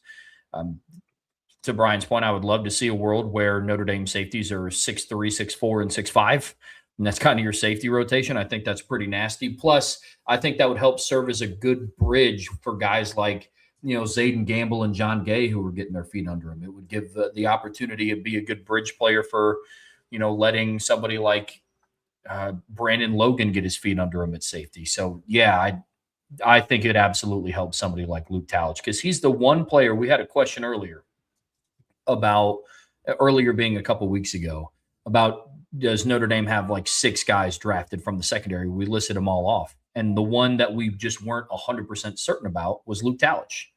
So, yeah, I think that helps him out tremendously. From Killer67, question for Brian. What are our chances with Albert Simeon with him committing tomorrow? Do you know more than you're letting on? If I was gonna like keep things from you, your question's not going to make me want to then tell you. Just go, well, shoot, he asked. Now I have to say, yeah, I have a pretty good idea what's going to happen with Albert Simeon tomorrow, and I'll just tell you that we'll just have to wait and see. I don't make it a habit of giving away a young man's moment. We've got this far. He's going to commit tomorrow somewhere. Let's just enjoy the ride and be ready for tomorrow. And whatever he decides, we'll talk about it on the show, one way or the other. But yeah, I've got a pretty good idea of how this one's going to end, for sure. As far as what that's going to be, we'll have to see tomorrow. My intel on this has been consistent for 2 months, and everybody else is flipping back and forth and saying it. But at Irish Breakdown, what I've said about Albert Simeon this entire time is exactly how I feel about it now, and we'll find out tomorrow if I'm right or if I'm wrong. But yeah. I would love to just tell you what I know, but that would go against what I believe in as far as like, this is his moment to share, not mine. From Time Cone, can Notre Dame win in a track meet style game similar to Texas A&M last year? Yeah. Now, the key to that is not that the defense has to necessarily play way better. They just got to make one more stop.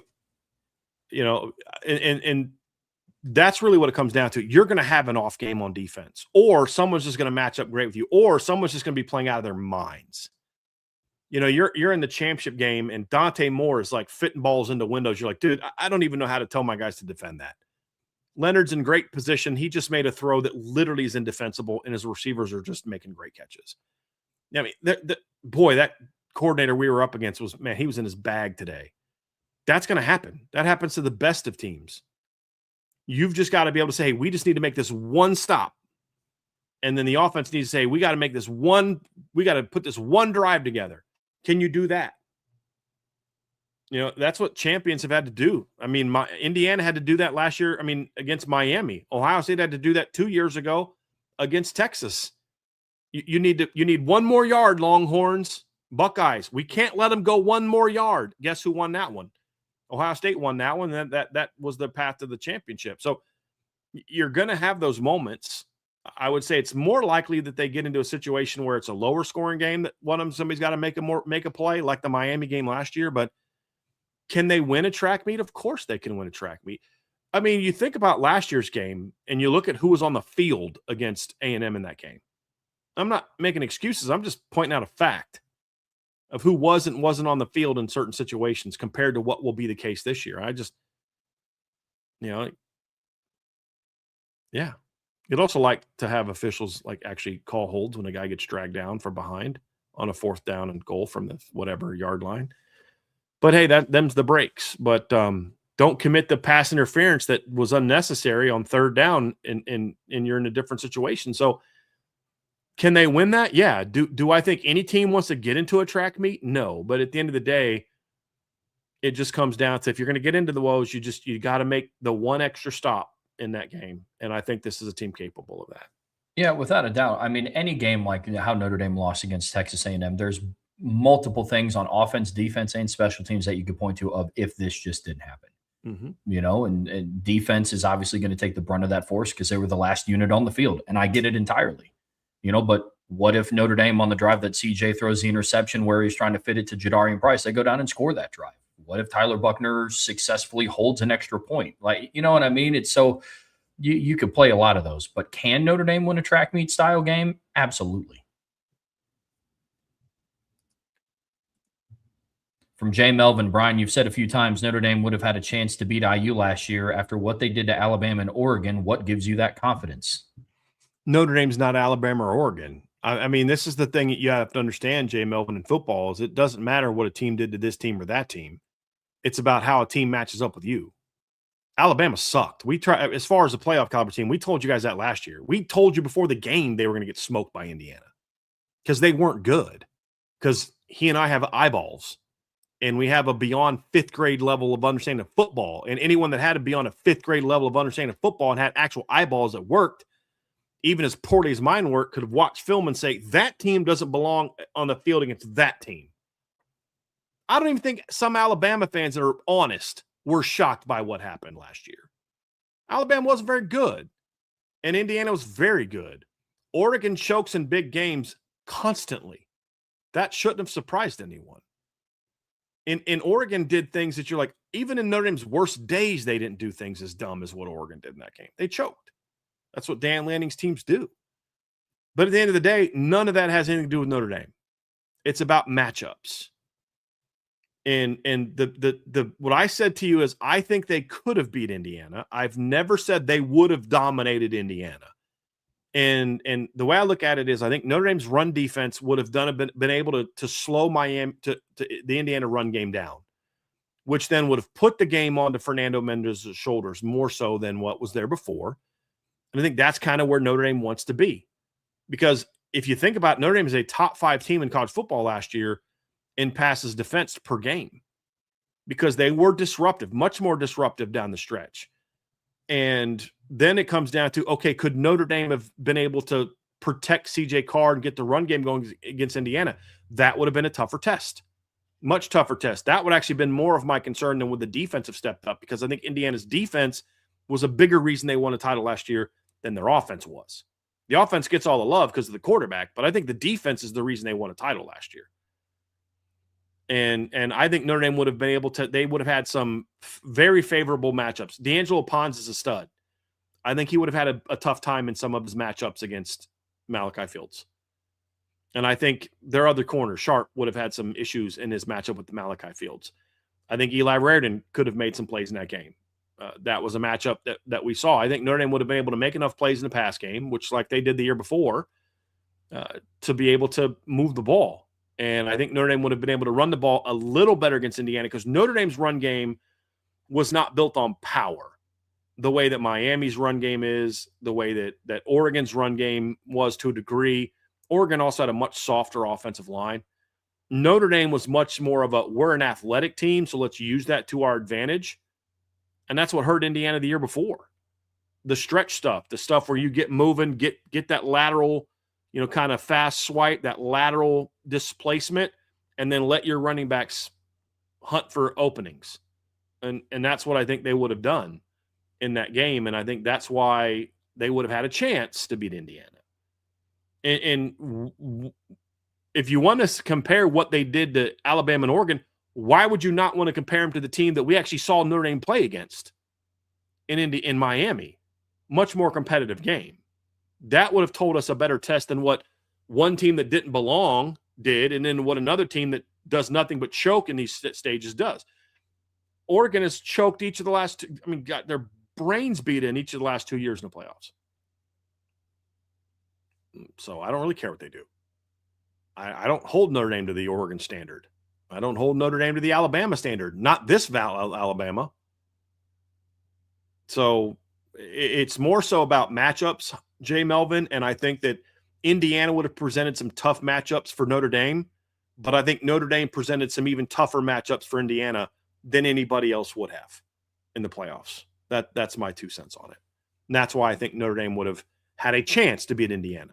It would have been a much better game than it was a year ago. It would not have been a 27-3 game going in the fourth quarter, unless Indiana choked or something. But I still think Notre Dame was a better team. Yeah, I can't say with 100% confidence that Notre Dame would have won. I will say with 100% confidence they would not have lost that game by 35 points. Beyond a shadow of a doubt, I will bet the rest of the money I will ever make for the rest of my life on the fact that Notre Dame would not have lost by 35 points. I can promise you that. Yeah. Yep. Last one, Trev, from our guy Raymond Hart. He says, can I get a quick prayer for my mother-in-law? She's back in the hospital. Thank you, Brian, Trev, IB family. Raymond, we'll do that, brother. As soon as I get done with the show, I'll take some time to do that after my quick meeting with Trev. Definitely lift up your wife and your mother-in-law, and then also you, because I know this has been weighing down on you as well. I know we've communicated privately a little bit about this, but you'll definitely have our prayers. And I ask that all the people in the chat that believe in the power of prayer like I do, that you keep our guy Raymond Hart in your thoughts and in your prayers, more so even in your prayers. Thoughts are great. They're comforting, but prayers are, they work. So I'd ask that you lift our brother Raymond up when you guys are spending your time with God today. We really greatly appreciate that. And I'll do the same. Folks, that's going to do it for us here today in the Irish Breakdown Podcast, brought to you by our friends over at FanDuel. The guys are going live tonight on IB Nation Sports Beat. They're talking about if quarterbacks switch teams, who would have the best chance to win a national title. Going to be an interesting topic of discussion. Brian and I will be back tomorrow for the Friday free-for-all mailbag. Definitely not going to want to miss that show, going live at 1 p.m. So make sure you have that notification bell hit and you are subscribed to this channel. On your way out of this show, be sure to hit that like. Make sure to share this podcast with your friends, family, anybody that you know loves Notre Dame and college football as much as you do. But as always, the best way to support what we do here is subscribe to the premium message boards at boards.irishbreakdown.com. Enjoy the rest of your evening. Until tomorrow, that's Brian. I'm Trevor. We'll see you back here very soon on the Irish Breakdown Podcast.